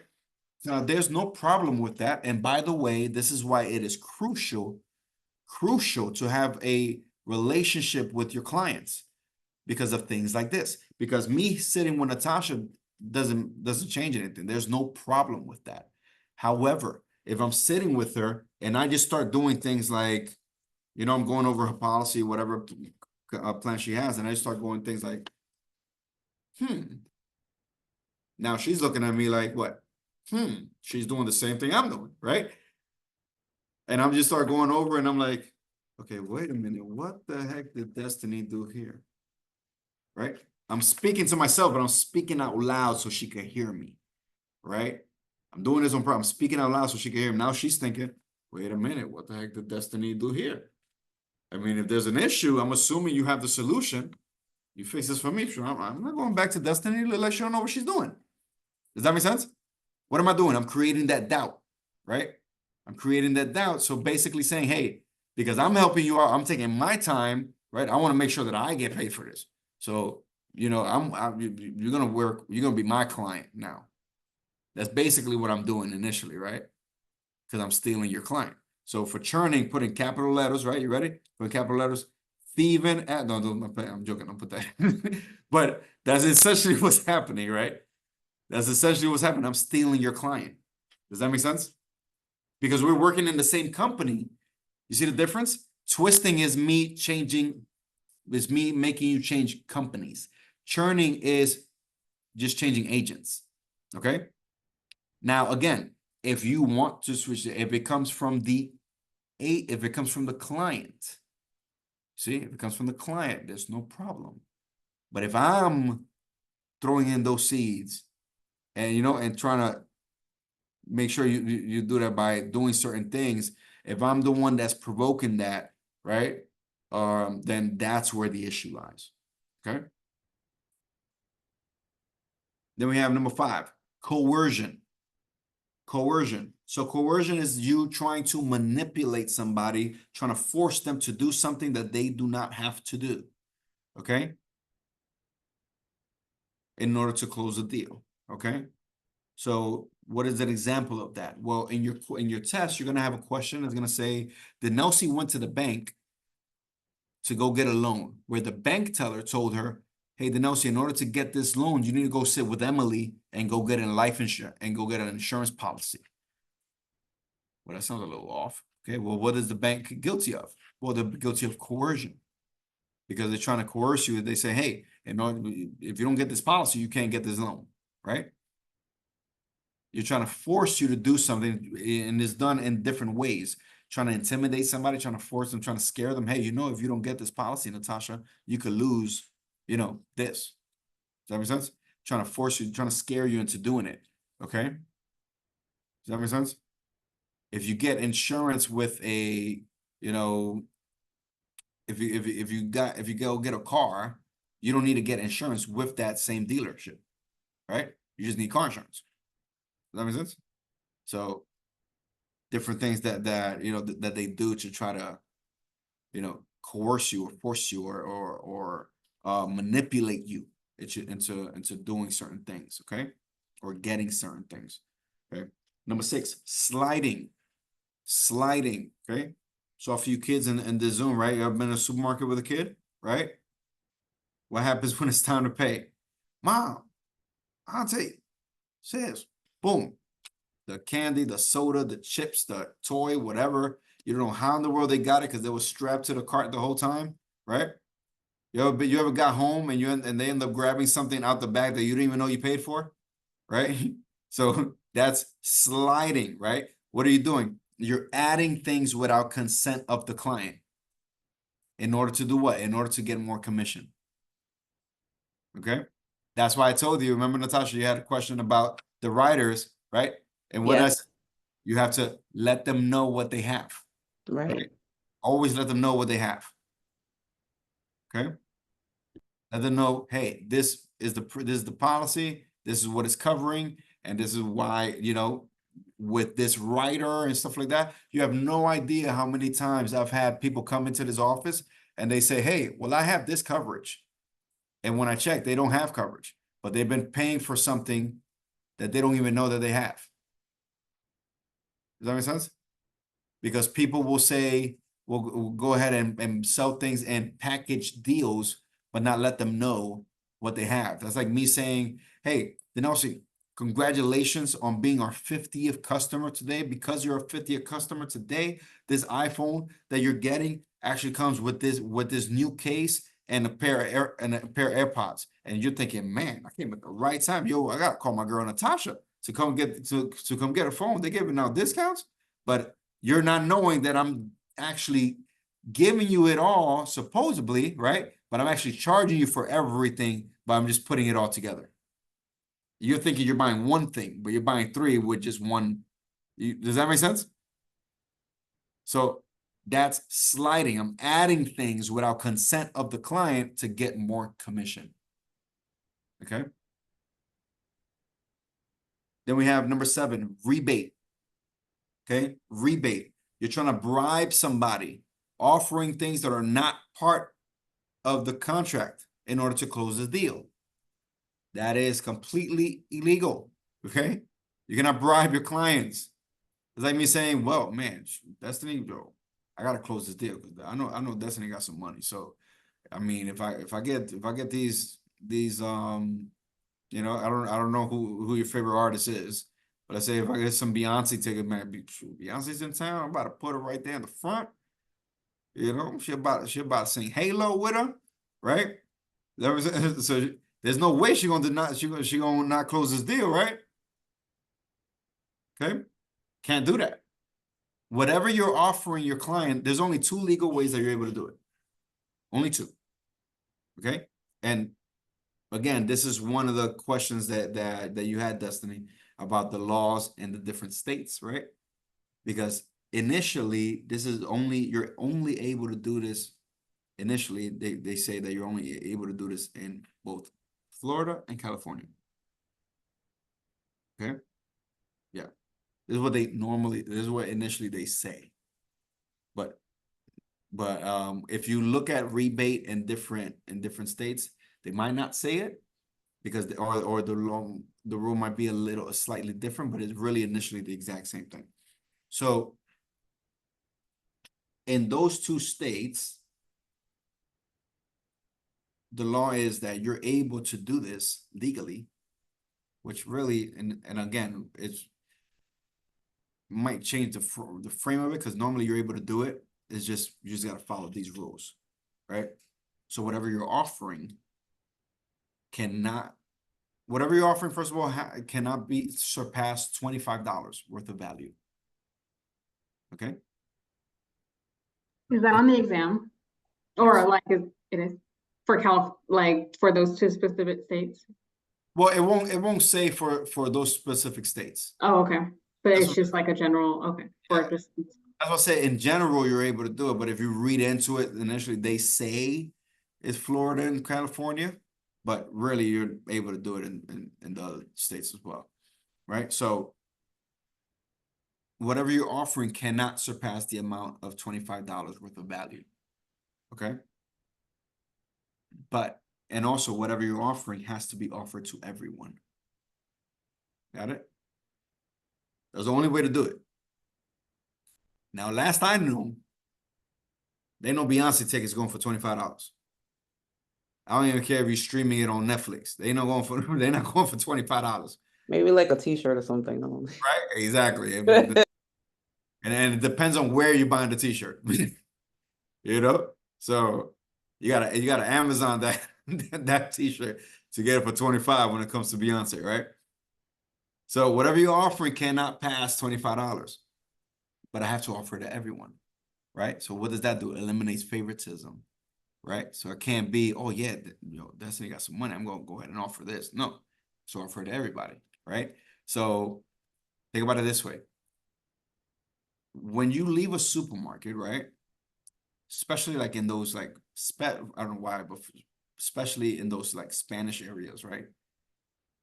When you're leaving a supermarket, what do you normally see? Right? What do you normally see? You When you normally live in a Spanish, well, up here, of course in New York, oh yeah. yeah, so, you have the lovely cats on the bread, kind of monitoring, the establishment, you have the music blasting, Security team. security team. It smells great because it smells like somebody just finished cleaning.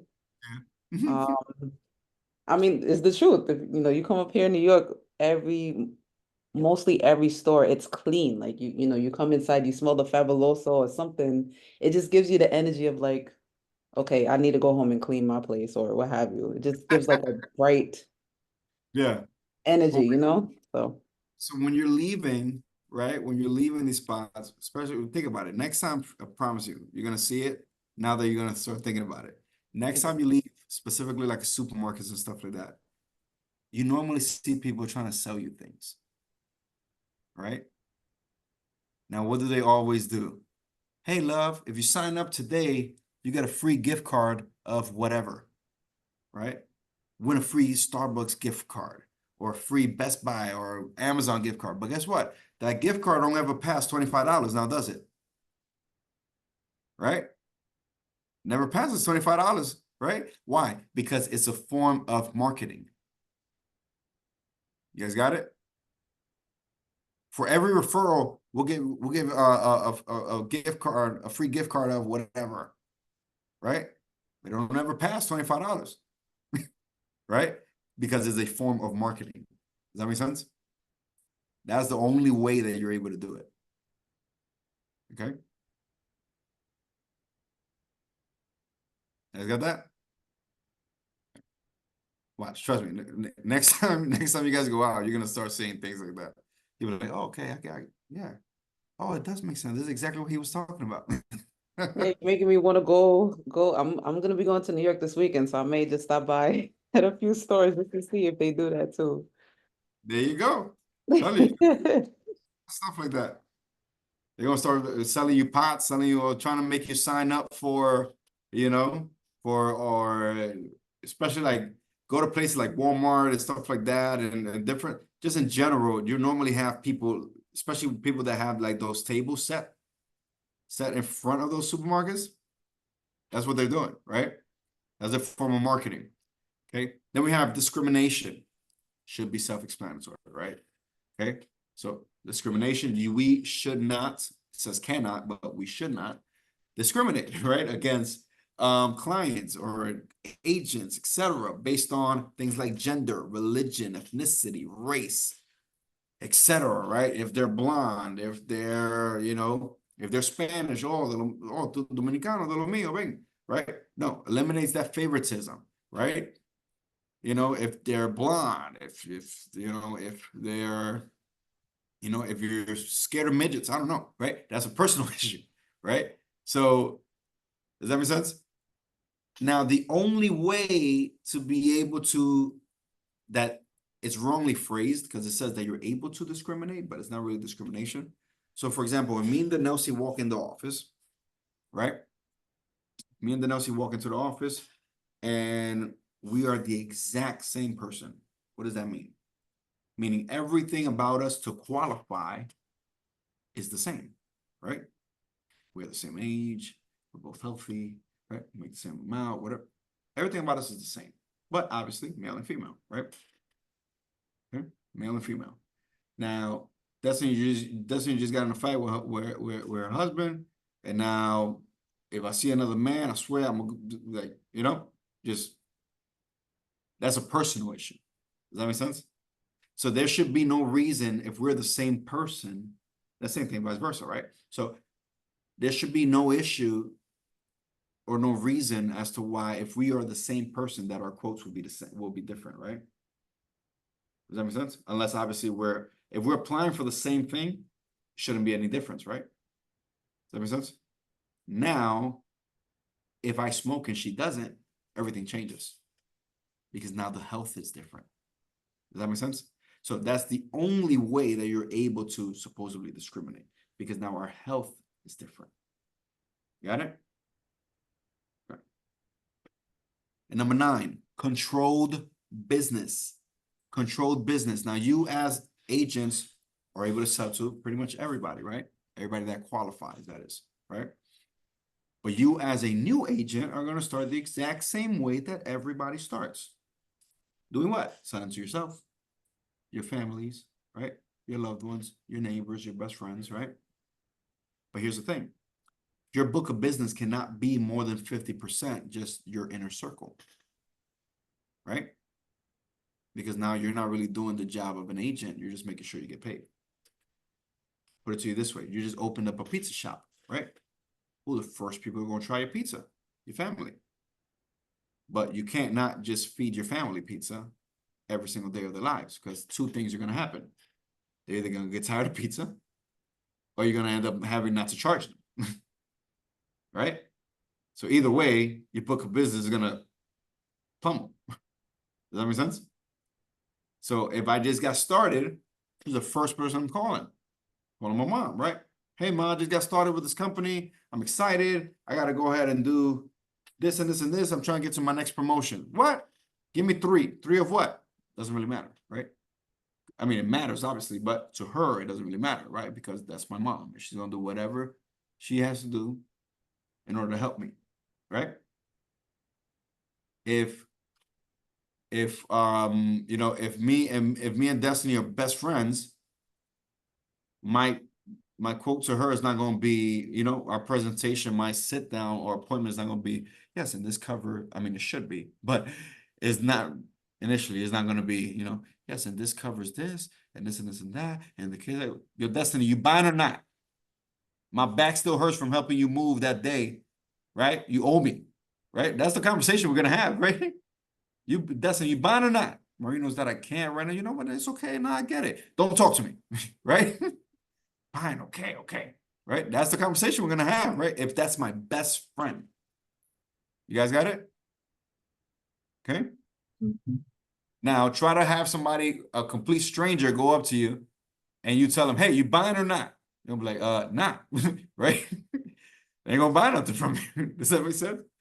Okay. So why? Because you could only do that with certain people. Does that make sense? So that's controlled business. Your book of business cannot be more than 50% people that you could talk to like that, right? Does that make sense? And it literally tells you if once you get licensed and you pass your exam and you do the application for your license, it literally asks you, did you get your license to sell majority to your family and etc. If you put yes, then they won't give you your license, even though you passed the test and everything. Okay. Because you're basically saying, hey, yeah, I got this to go ahead and make sure I get paid for selling to my family only. Like, no, you can sell to your entire family, but you cannot stop at just your entire family. That makes sense? Types of businesses. Now, when I say types of business, I'm talking location wise. Okay. So we have domestic, foreign, and alien. Domestic meaning what? Meaning at home, right? Meaning at home. That just basically means that you're doing business in the state, in your home state, the state that you got licensed in. Okay. Now your home state as in where you were born, right? Your home state as in where you got licensed. Okay. So here, for example, here in Florida, it doesn't matter if it's Orlando, Kissimmee, Miami, Tampa, etc. That's all domestic. Does that make sense? Okay. It's all domestic. Then we have foreign. Foreign is business outside the state. So for example, I have family in Florida. I'm in Florida, but I still have family in New York. So I'm able to go to New York and do some business over there. That's called foreign. Okay, because my home state is Florida, right? As far as my license is concerned, my resident state is Florida. But if I go to New York and close some business over there, I can do that as well, as long as I'm appointed in that state. Yes, Natasha.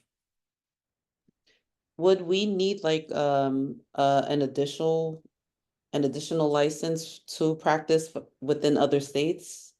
No. Or no? No, you don't. So the thing about once you're licensed, then you're good. You're licensed. Now, in order Oh. to do business in such states, you need to have your license registered as, which normally you'll put it as non-resident in those states. Okay. Okay, Or to do business in those places. Okay. okay. Will you have to take like an exam or anything like that, or like do like a supplemental questionnaires? No, it's just an application and paying a specific fee depending on the state that you're trying to do business in. Cool. Mhm. Yeah. So that's the thing. You don't have to do another test or anything like that. But when it comes to doing business in those different places, then yeah, it's just simply an application, and then just I'm applying for a non-resident license in this place. That means from that moment on, you're able to do business in that state. Yeah. Now again, your license, your business has to abide by the rules in that state, right? So I can't go back to New York and say, well, this is how we do it in Florida. Does that make sense? I have to go by based on what is going on, the rules in New York, if I'm doing business in New York.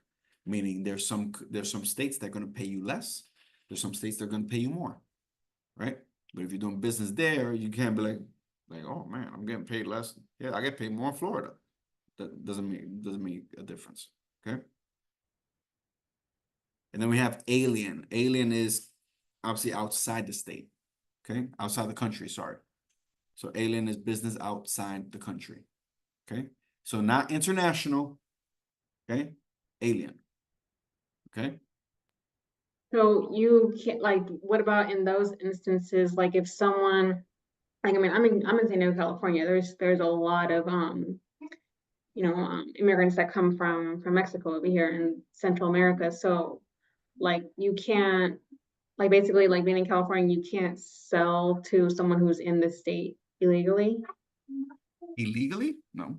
No, like in this state, like a person's like an illegal alien, basically like an immigrant.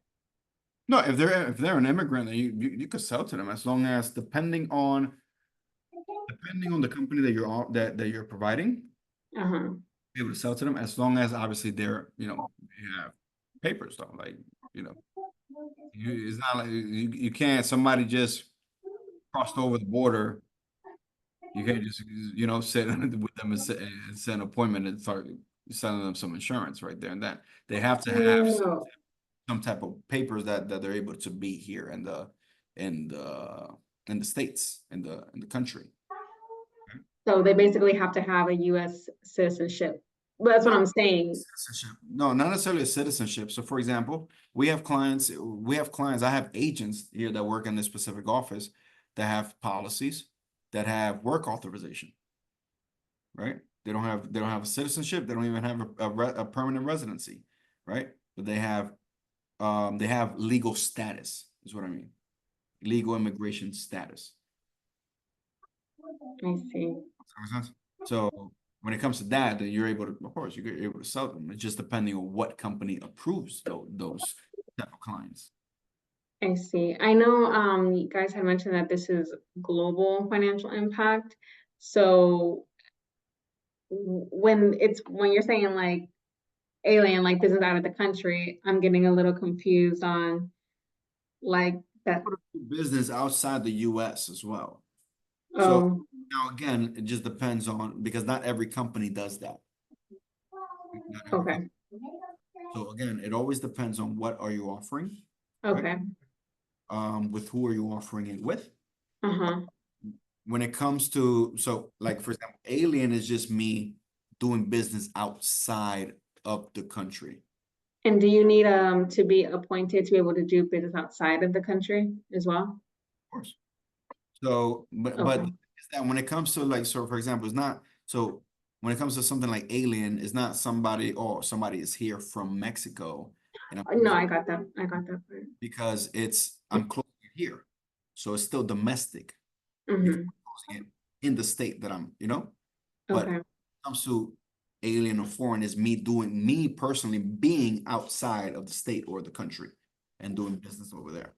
That's what that means.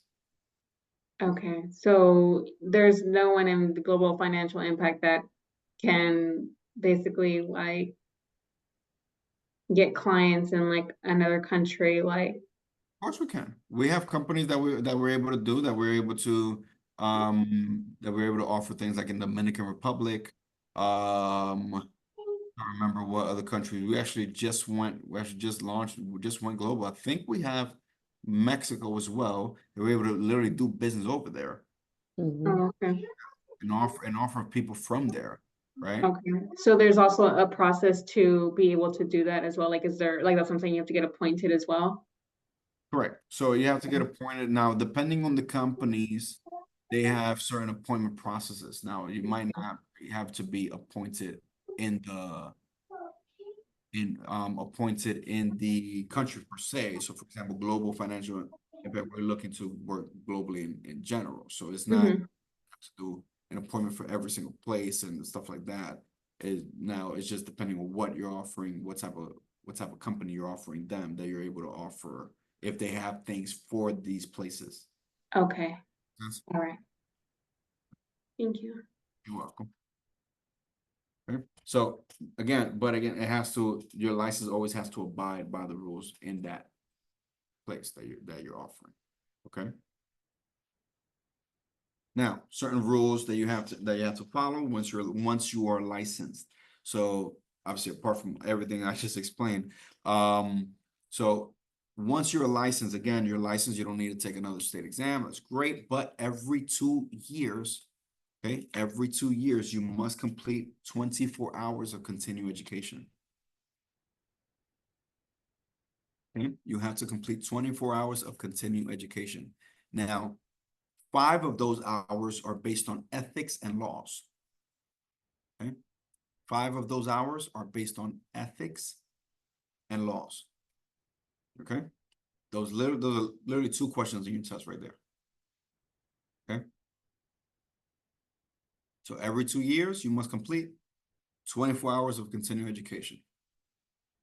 Now you could phrase that and put obviously different questions on that because you're gonna have every 2 years you must complete X amount. It's gonna be the answer obviously 24. Or you're gonna have you must complete 24 hours of continuing education every X amount of time, right? There's multiple questions that they're gonna give you on that, right? Now, 5 of those hours are based on ethics and laws. Okay. Now, if you move and they don't specify moving from where to where, but we can always assume that it's typically is moving out of the state, really, because it will make no sense if you move across the street. So if you're moving, you have to notify the department within 30 days. And again, clearly it's moving outside the state. Why? Because now your domestic state becomes different, right? Your domestic state becomes different, okay? So you have to notify them within 30 days, okay? Now, if you are licensed and for whatever given reason, you decide to do nothing with it. I don't know why, but some people do, right? If you're licensed and decide to do nothing with it, the answer really is 48 months, but you will lose your license. Meaning if there's no activity, no nothing, you don't even get appointed, nothing, right?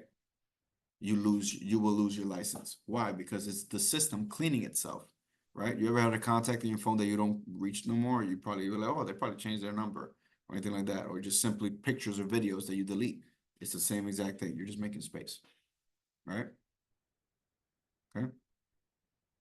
We literally had people had that happen to people. They've been licensed, 4 years have passed, they've done nothing. Guess what happened? They lose their license. Now they got to take the test all over again and do all this stuff.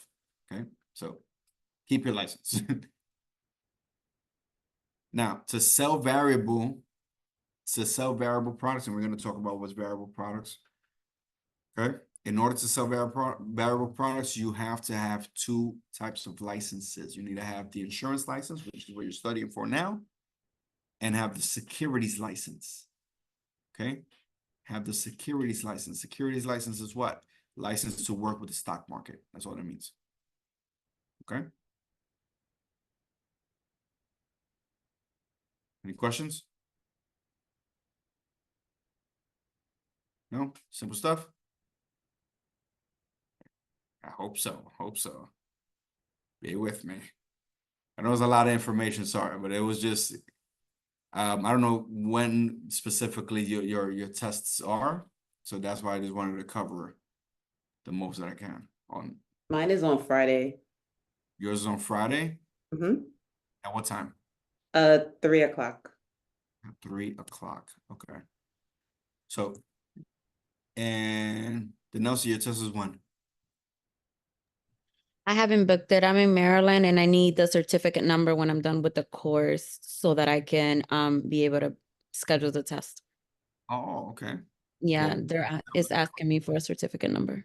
so now you have your cheat sheet for your course. I know. And you said that's your test is one. I know you told me I think you switched it. No, I haven't booked mine because I haven't finished my course because I was signed up for the wrong course. I was only signed up for the 20 hours, and in California you have to do 32 hours. So Oh. I had a delay, and then I'm actually leaving to Texas next week, so I wanted to take it this week, but I think I'm gonna have to try to do like the 24th if I can finish my course by then. Well, there you go. I mean, well, you could. Well, I don't know about those states, but initially you could take the test without finishing the course. You just can't get your license without finishing the course. Huh? Oh, I thought you had to finish the course in order to be able to take the exam. Well, you'll need the certificate to get the license from Okay. so Right. initially you need to take the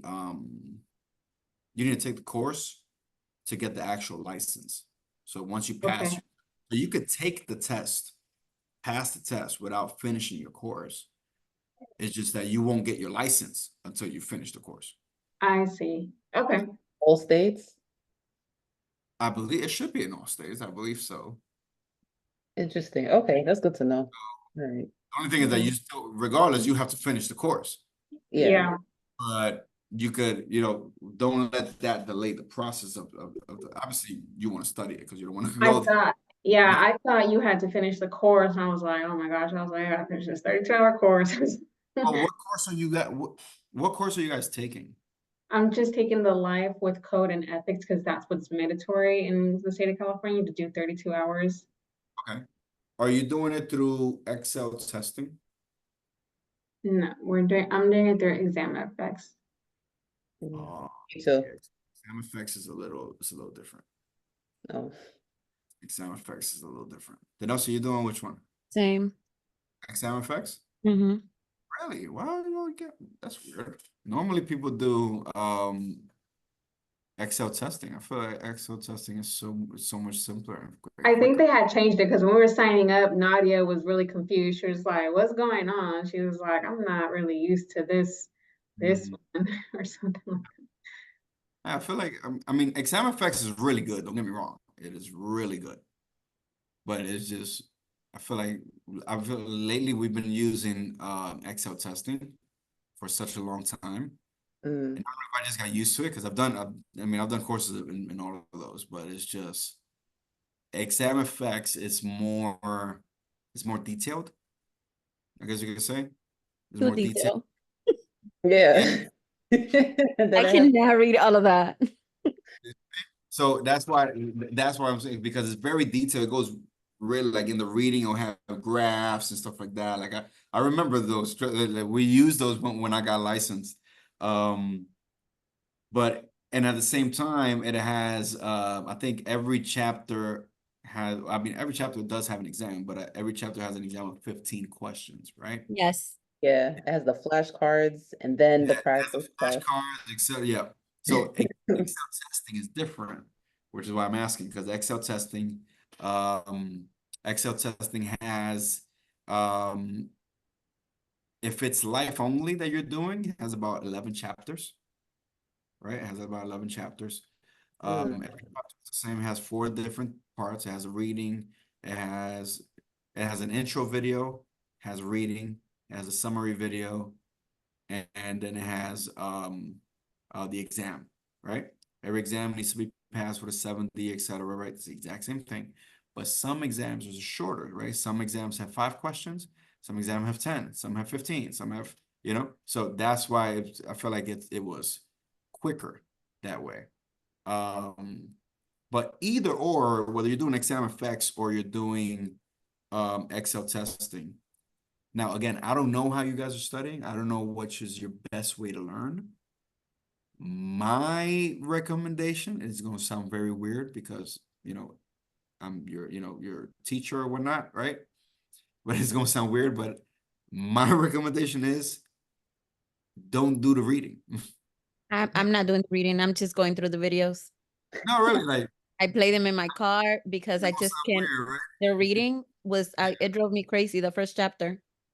Yeah, you see Yeah, Natasha's I'm stressing writing down Yeah, notes. I It's can't. a lot of information, and it's just like, yeah, like they make you like read it, and I was getting overwhelmed. I was like, this is a lot of information. I was like, when something it seems like everyone's saying it's so simple and so easy to learn. So I think, yeah, they just put too much for you.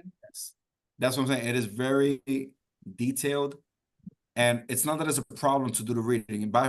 If you are a reader, by all means, learn the way you learn, right? Me personally, I'm not that person, right? It's time consuming. If you were to just go through one chapter, it's probably going to take you like a couple of hours, really, if you're Exactly. going through every reading, material. It is very time A lot. consuming. Me personally, that's why I always say, like me, I did my exam and this is by far no bragging rights at all. It's just letting you know that it's doable. Okay. I did my course in one day. The next day I went and I took my test. I didn't read anything. I didn't look at videos. If I read anything, it was literally the vocabulary, exactly what I'm doing here with you. And everything that I learned, I gave myself an example. I promise you that examples is what's going to help you. This is why when I say things like grace period, what did I say? Well, grace period, guess what? That's like your rent. Right. Right. That's your light bill, right? You have such amount of time to pay it. If not, then guess what? They're gonna cut out your light, they're gonna cut out your water. Now you're stuck in the shower with no light and no water, all soaped up, right? Don't be that person. Okay? That's why contingent is just secondary, is next in line, right? That's why I gave the example of the phones, right? The only way the nurse is gonna get the phone is if I leave, right? And she's right behind me. Does that make sense? That's the only way. That's the only way contingent receives any benefit, is if the person in front of them is no longer there. The primary is no longer there. Give yourself examples of everything that you learn. I promise you it's going to help you so much if you just put it in your own words. Okay? Now, again, if you're a reader, by all means. But me, I couldn't do that. You know who's a reader? Sydney's a reader. And when we studied together, I promise you I almost choked him.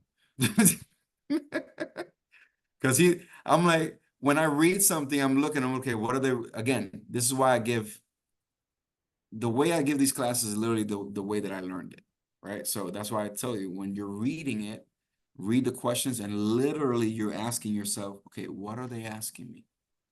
What are they really asking me here? How are they trying to trick me? What is the key word or key phrase? So when I'm reading, if you ever see me in person and I'm reading something, this is what you will hear. Yada yada yada yada. Because I'm just scanning it. I'm skimming through it and I'm looking for what I really need. Does that make sense? So I'm like, okay, what are they really asking me? So if I have to read something and get an answer, I'm literally just skimming for what I'm looking for. Okay?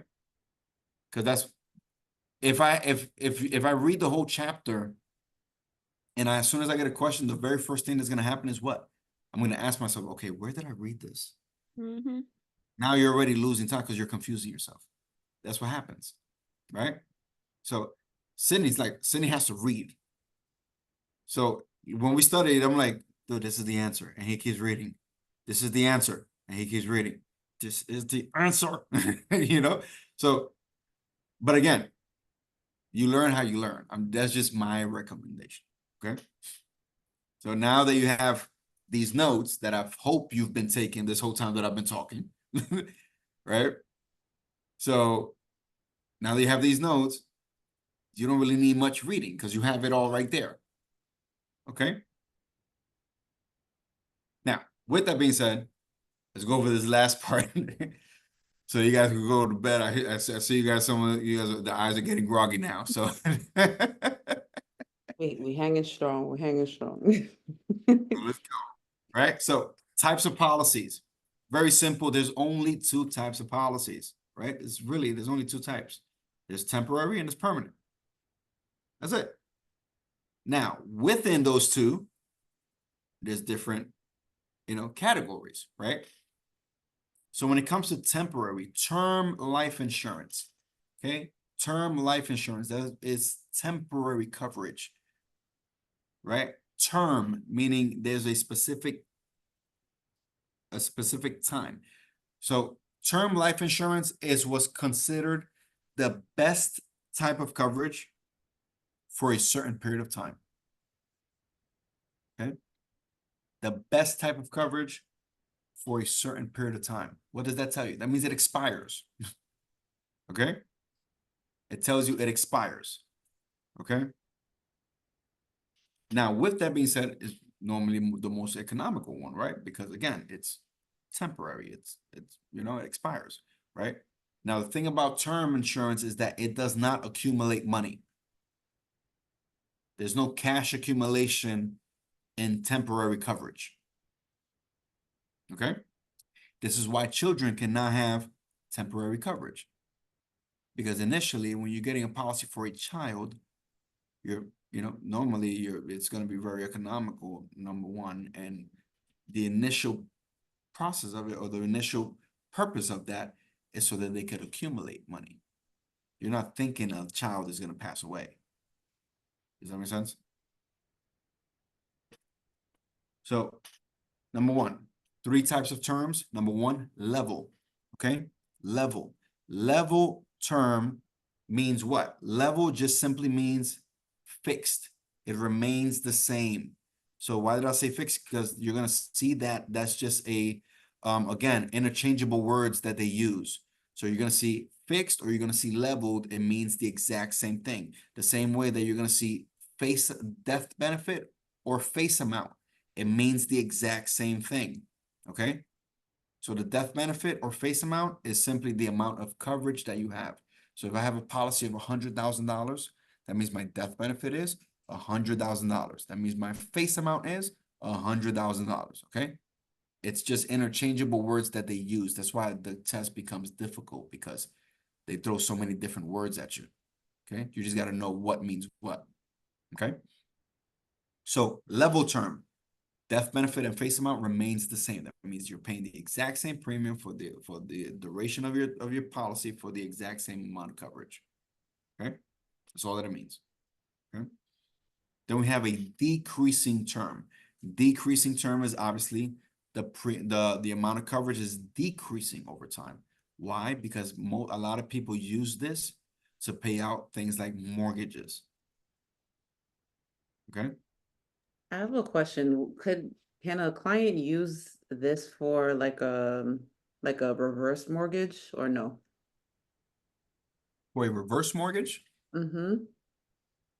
Well, a client could, a decreasing term, well, that's initially the purpose of this type of policy. Like literally in your questions, when it comes to decreasing term, you're gonna see, most of the time you'll see the word mortgage in the actual question. That'll be your key phrase to that for a decreasing term.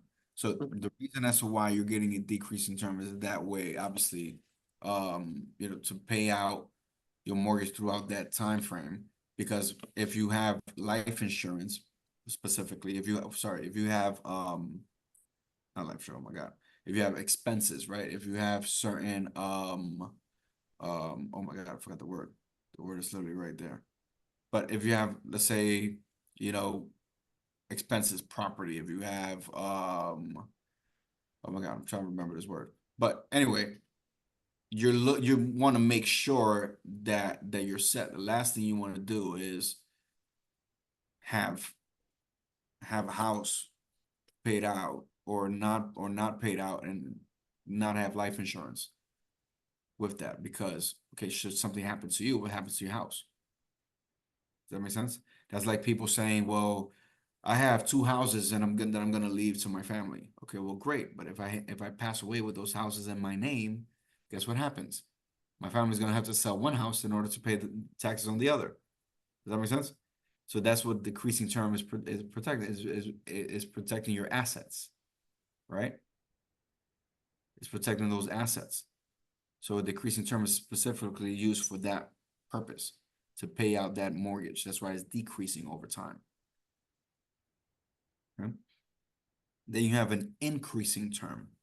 So an increasing term is literally the opposite. So it's increasing. Why? Because your assets are growing, your expenses are growing. So whether it's you bought another home, whether it's your family just got bigger, right? So that's why, again, when we go back to the provisions, that guaranteed insurability, right? That you're able to add more coverage later on.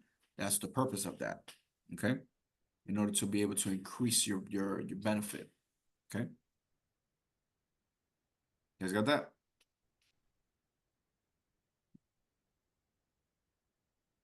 Now we have, so that's term life. Now we have whole life insurance, permanent coverage. Okay. Now, permanent coverage is obviously covering for your whole life, right? For your entire life. Now, the main difference between this and term coverage is that now there is cash accumulation. Now there is savings. It's kind of like a 2-in-1 deal, right? It's because your premiums are going in 2 different ways. Part of it is going towards cost of insurance. Another portion of it is going towards savings. Okay, so savings that you could use for retirement or etc. Right? Now that money that you're accumulating through permanent life insurance, okay, because remember, term does not accumulate money. So that money that you're accumulating through permanent life insurance is considered tax-free. Okay, is considered tax-free. Okay, unless you surpass a certain amount, because now, if it's tax-free, then guess what you're gonna do? You're gonna put all your money in life insurance, right? You said whole life is tax-free, right? The money that you're accumulating through whole life insurance, yes, it's considered tax-free, yes. Okay. Now, when it comes to straight whole life is just your regular, typical whole life insurance, entire life. So it's gonna say entire life or straight whole life. It's just a regular life insurance, permanent life insurance, but the word straight is specifying the premiums. Okay. The word straight is specifying on the premiums. So it's meaning that you're paying your policy straight for the rest of your life. So it's a fixed premium that you're paying over and over and over again for the rest of your life. That's all that straight means. Okay. that you're paying it straight for the rest of your life. Now, the next one, limit pay, and you see a little underscore there, right? So that underscore obviously is not going to be in your exam. That underscore actually represents a number, okay? So the reason why I put an underscore is because the number could change. So it's going to say limit pay 30 or 30 pay whole life, right? That number that is there is representing the number of years that is going to take you to pay your policy. So if I say limit pay 30, that means I'm paying my entire policy in 30 years. Okay? If I say limit pay 20 or 20 pay whole life, I'm paying my entire policy within that time frame. Now, what's the difference between straight whole life and limit pay 20, let's say? What's the main difference? Is it the premium payment? It's Like the the amount or? So it would be the premium payment, but here's the thing. When it comes to limit pay, right? Whatever the number is, that type of policy is you're accumulating money much faster than you would in a straight whole life. Why? Are the premiums higher? Exactly. So the premiums are higher. Initially, yes, you're making less payments, sure, because one of them you're paying for your rest of your life, the other one you're paying within a specific time. So you're making less payments, sure, but your payments are much higher. Okay? So initially you're getting more interest. You got it? So limit pay will accumulate money much faster than straight whole life. Okay? Then we have variable.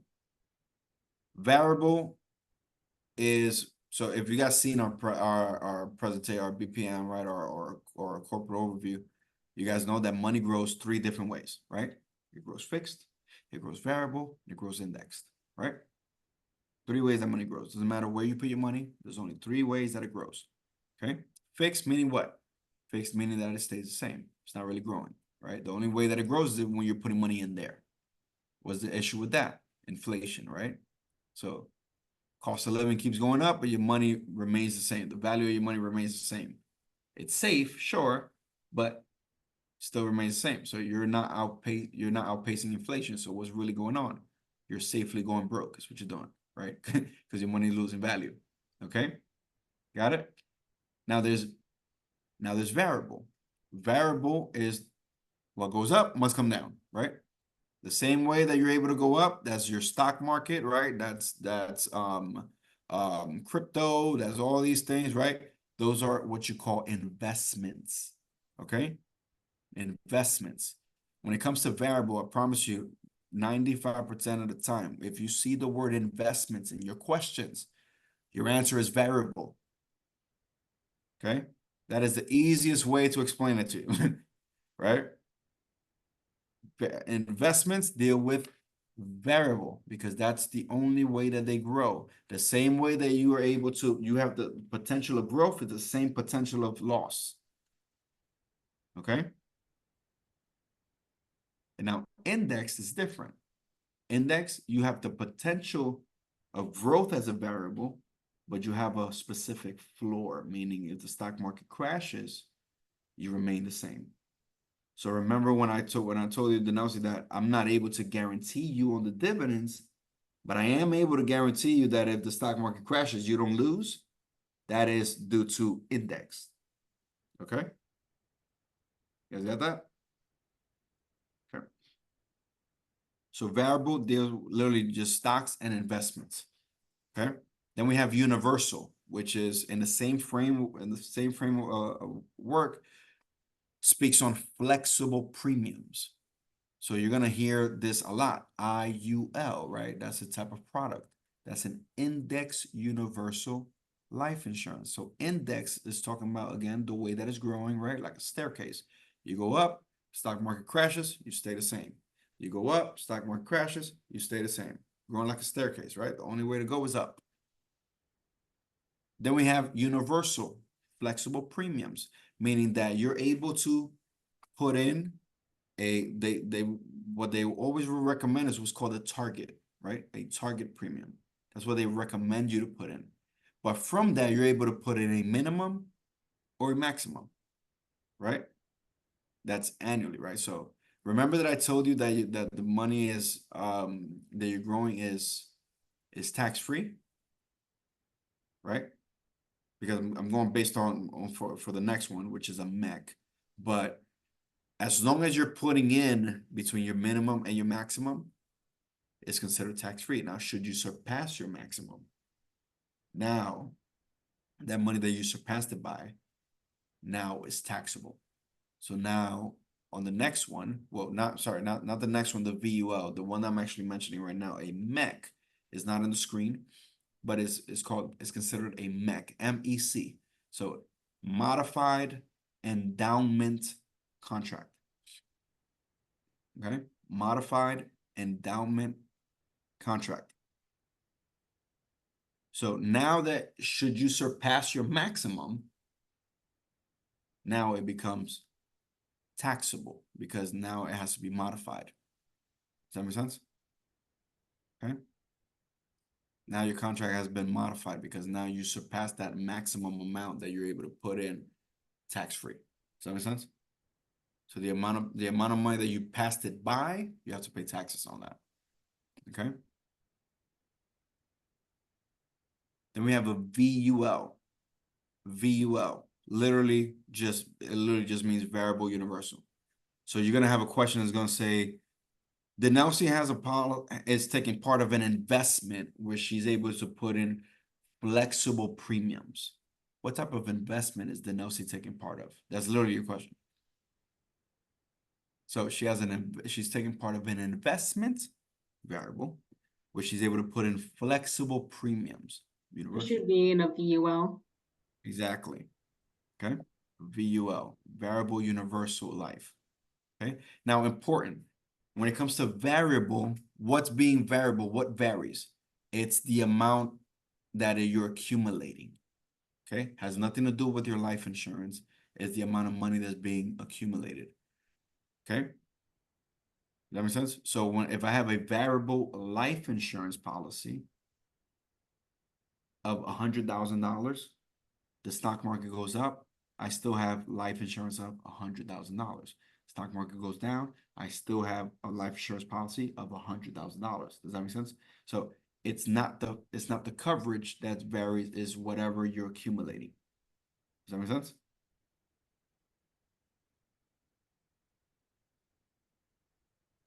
So if you accumulate, like if it's going up, right?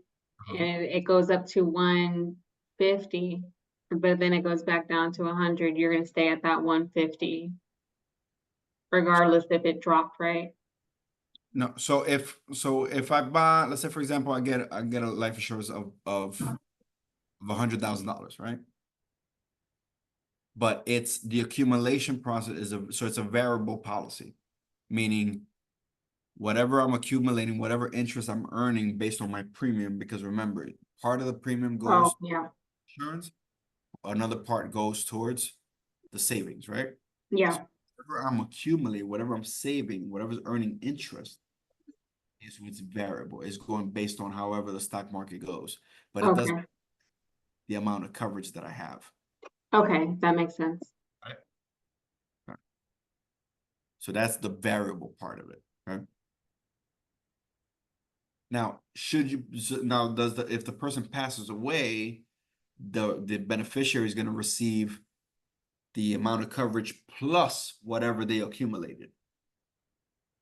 Okay, that's why when you start doing things like illustrations, you're gonna see, oh, the life insurance is going up. It's not that it's going up, is that the beneficiary receives the amount of benefit of life insurance plus whatever they accumulated if the insured passes away. Okay. Then we have joint life and survivorship. Literally, they both work the exact same way. It's just that one pays out. The joint life pays out when first insured dies. Okay. Survivorship pays when the last insured dies. Okay. Now it's not that they're numbered, because if that was the case, then I think that's the only time that nobody wants to be number one. right? Okay, so it's not that they're numbered, okay? It's just whoever dies first when it comes to joint life, okay? So it covers 2 or more people. Whoever dies first is when they're gonna pay. So with the survivorship, right? I mean, essentially, you would set it up with people, I would say 3 or more then, because if you just have it for 2, how is that nobody's gonna benefit from it really? Because the first person is gonna die and then the last person has to die in order for that payout to happen, right? Correct. But here's the thing. The insureds are not the beneficiaries. So I get what you're saying, but Yeah, I but confused myself. yeah, Thank you. but they're not the benefit because either of them could die first. Right, so this would be a case like, okay, let's say our parents, if you will. Correct.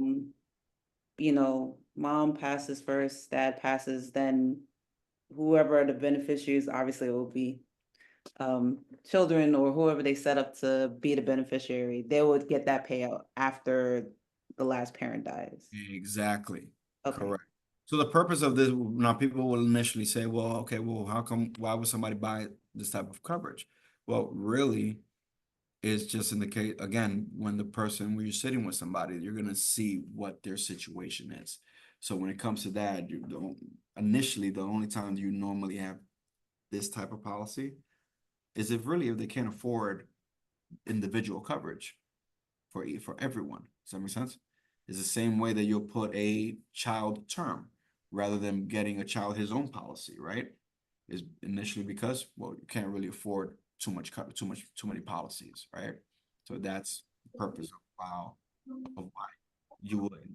That would be mainly the reason why you will get a client that will get this type of policies.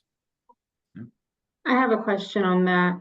So my cousin had a survivorship policy on his daughter, but my cousin passed away at 21. So she has my niece is listed on the policy, but like they can't the kids cannot touch that money, right, until they're 18 because or does that policy like go away because the person's not there anymore and the child's like not of age to receive those benefits? Like what happens in those instances? If you have a beneficiary that is a child, Hmm. if you have a beneficiary that is a child, you are supposed to have a tutor for this child, meaning somebody that's going to be responsible for Hmm. that. So that's why that's why it's not just putting a life insurance policy, but you always want to have things prepared, like an estate Hmm. where you're or an estate plan or a trust that you're able to. Yeah. We have companies that were able to do that for very low cost or even, almost free basically, depending on what you're offering. But it's not just stopping at selling somebody some life insurance because of the fact that you want to make sure, number one, that they get it and how you're able to manage that, especially if you have a child, right? That's going to be your beneficiary, right? You always want to make sure that you have a tutor present, somebody that's responsible.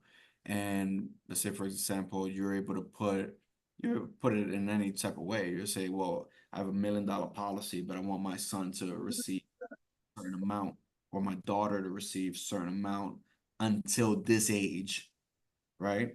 And then they receive everything, right? Or you only get this if you get licensed Oh, because you are able to pass down your business, by the way, right? You are able to pass business to your next generation. So you only get this money if you get licensed, right? But you have to put it in this place. You're able to set that up, right? Because in your estate planning, right? yeah. Oh yeah. So that's what happens. But initially to answer that question, you need to have a tutor for that because that's Okay. actually in your test. That's on the test. Yes. So what happens when you have a child that's your beneficiary or your beneficiary is not of age yet? Well, you have to have a tutor for that. Like a tutor, like a regular tutor, like a tutor tutor. Okay. Well, Sorry. No, not like regular. I'm just saying like that's the word. it's spelled that way, but not a tutor like I'm tutoring you. Yeah, no. Okay, but it's spelled that way, right? Okay. So, but yeah, but that's initially what you're supposed to do. You're supposed to have a tutor present for that. which basically a tutor that's basically gonna, I guess, tutor that child to, how to manage that money. Okay. So that's whole life. Simple stuff. Still with me? Ready for the closing? Yes. So annuities are very simple. Annuities are initially they're what considered lifetime income. Okay. So the sole purpose of an annuity is to protect what they'll call annuitant, right? So basically the person covered in the annuity, right? From outliving their money. That's the purpose of it. To protect them from outliving their money, because there's nothing worse than somebody retiring and running out of money, right? That's why you go to, supermarkets and you end up seeing what? Most of the time, elderly people in the registers and stuff like that, right? So that's the purpose of an annuity, to protect them from outliving their money. Okay, and that's actually your test as well. Now, 5 types of annuities that they talk about, really, in a sense, really 6, really 4, but 5 that I'm gonna give you, right? So number 1, immediate annuity. An immediate annuity is me saying, Destiny, hey, I'm trying to retire like yesterday, right? So an immediate annuity is me saying, I want to retire right away. In order to do that, I need to have what's called a lump sum, right? Because what I'm basically saying, hey, I'm throwing in a lump sum of money and I want to live off that interest like now. I want this to pay me out now, right? But I need a lump sum of money to do that, or a single premium, okay? You guys got that? So that's really the lump sum and single premium is really what you're going to associate immediate annuity with, okay? Again, a lot of it is simply connecting the dots. That's really it. A lot of it is just connecting the dots, connecting what word goes with what, okay? Then we have deferred. A deferred annuity deferred just means later. That's all it means, okay? So tax deferred, that means you pay taxes later, okay? So deferred annuity, that means that I'm saying, hey, I have $40,000 cash, but I'm and I'm 31 years old, right? So I got $40,000 cash, but I'm putting it away in an annuity for when I'm 65 years old and I retire. So what am I doing? I'm putting this money away for later, right? I'm basically saying, hey, I'm going to go ahead and retire later. Putting this money away, I'm going to let it build up interest. Once I'm 65, start earning my, start getting paid off from my annuity, right? So that's a deferred annuity, okay? Now, the next one, it's a little tricky because you got to look at the question carefully and see what they're specifying on, okay? So a fixed annuity, right? Why am I saying it's a little tricky? Because it could be a fixed period or a fixed amount, okay? It could be a fixed period or a fixed amount, okay? So there's a question that says something along the lines of the same thing as a deferred annuity, right? The same thing as a deferred annuity, but I'm looking to get paid out $5,000 a month when I start retiring. So what is that? That'll be a deferred amount, right? Deferred fixed amount. Does that make sense? So it's specifying on the amount of money that I'm looking to receive. Now, if it's the opposite, it says, well, every 3 months. Now they're specifying on the time frame, right? So that's why you got to look at the questions and look what they're specifying on. Okay, when it comes to a fixed annuity. Okay. Now variable is exactly that. Again, this is just simply variable. It goes up, must come down, right? The same way that it goes up, same way it could go down. That's all that it means. It still deals with investments. Okay. And then indexed, again, just the exact same way of variable that you're able to have that potential of gains, but you don't partake of any of the losses. Okay, that's all index means. You guys got that? Any questions on that? Okay. Simple stuff. You guys got it? Yeah. Yep. I hope so. There was a lot of info, but trust me, I appreciate you sticking it through with me. And I really, I guess Natasha's the only one that's taking the test. I think on Friday, right? You said? Yeah. Good luck. So, good luck on your test. Now, here's your homework. You ready? Here's your homework. And this is for all of you. So your test is at 3. So I'm assuming you finished your course already, right? Everything's done. No, I didn't. I didn't Yeah. finish. Okay, so your homework is finish your course. I will once I get off because it's What you wanna 10:52 do right is now. this. What you want to do is this. You want to Yeah. go ahead and finish your course, but you're using the reason why I say that is because you're going to use your final exam as practice, right? Okay. You use your final exam as practice, but here's the thing. You have to get 80s and up. Okay? Yes. 80s and up. I know you need a 70, but in your mind, you need 80s and up. Right. Okay? Why? So you can get familiar with the questions, get familiar with the wording, and get familiar with just simply the test taking, right? That's really all you're doing. Okay? When you get there, when you get to your exam, right? Mhm.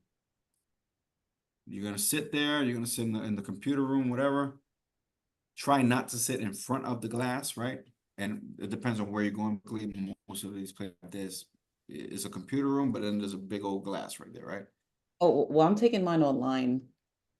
Oh, you're taking yours online. Oh, okay. Yeah. So Because you I just have a son, so that means yeah, you just eliminate distractions then. Yeah. But for everybody else, why you want to avoid the glass, because it's the other people that are there working, the people that are working there are on the other side. And it's not that they're not in the glass, just staring at you like, okay, are they cheating or not? Like, no, they don't do that, right? But here's what happens. If I'm taking a test with you, right? And I finish before you, because they give you your result right there and then. You can see based on my reaction whether I passed or failed. And that could be very discouraging for people, even though it shouldn't be, because not everybody in there is taking the same test as you, right? But what happens is, let's say if I end up leaving and I'm like, crap, and you see me walking with my head down, now you're there like, oh my God, this test is hard as hell, right? Which doesn't really mean anything, because not necessarily I'm taking the same test as you, right? Okay, so don't let that bother you, but try to avoid it just because of that, really. Now, when you get there, again, just read your questions completely. Read your questions slowly, okay? Literally asking yourself, what are they asking you, right? That's what you want to do. But here's the number one rule, okay? Well, again, if you don't know the answer, go with what's best familiar with you. Your first answer is normally your best answer. This is what you're normally more familiar with, right? Don't go based on, oh, this sounds smart, so should be the answer. Because if you don't know what it means, it's not really that smart, right? Now, this is the biggest rule. I put this in all caps, highlight it, underline it, bubble it. You got to do. This is the biggest rule. Do not, don't, no, nuh-uh, do not do it. No lo haga. No. Go back. Okay? Do not go back. What do I mean by that? What has been answered has been answered. Okay? What's been answered has been answered. That's it. You can hit A, B, C, D all you want. The moment you hit next, it's done. Okay? Why do I say that? Because what happens is this. You're going to get the same questions repeated to you. And it could be in a different frame, right? It could be in a different way. And they do that to confuse you, right? Because what happens is multiple choice exams, a lot of people try to memorize the questions rather than learn it. So if I say 3 + 2 is what? You're going to say, right, 5, right? Hopefully all of you thought 5. But you're going to say 5, right? But here's the thing.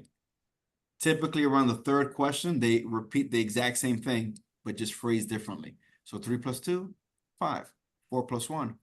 Wait a minute, Marino, we never studied this. What the hell you mean? It's the exact same thing. but it happens, right? It's funny, but it happens.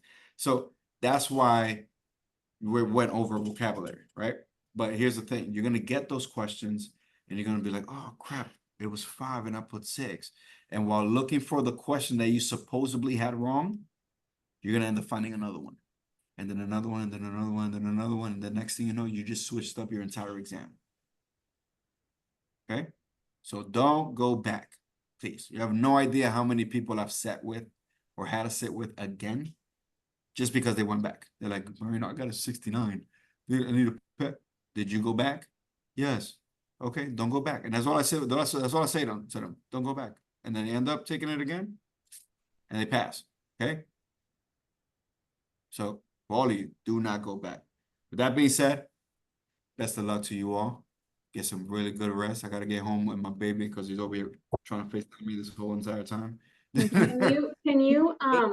Can you retake, like, if you don't pass the exam, like, online, like the test on exam effects, like if you don't pass, like you can retake it, right?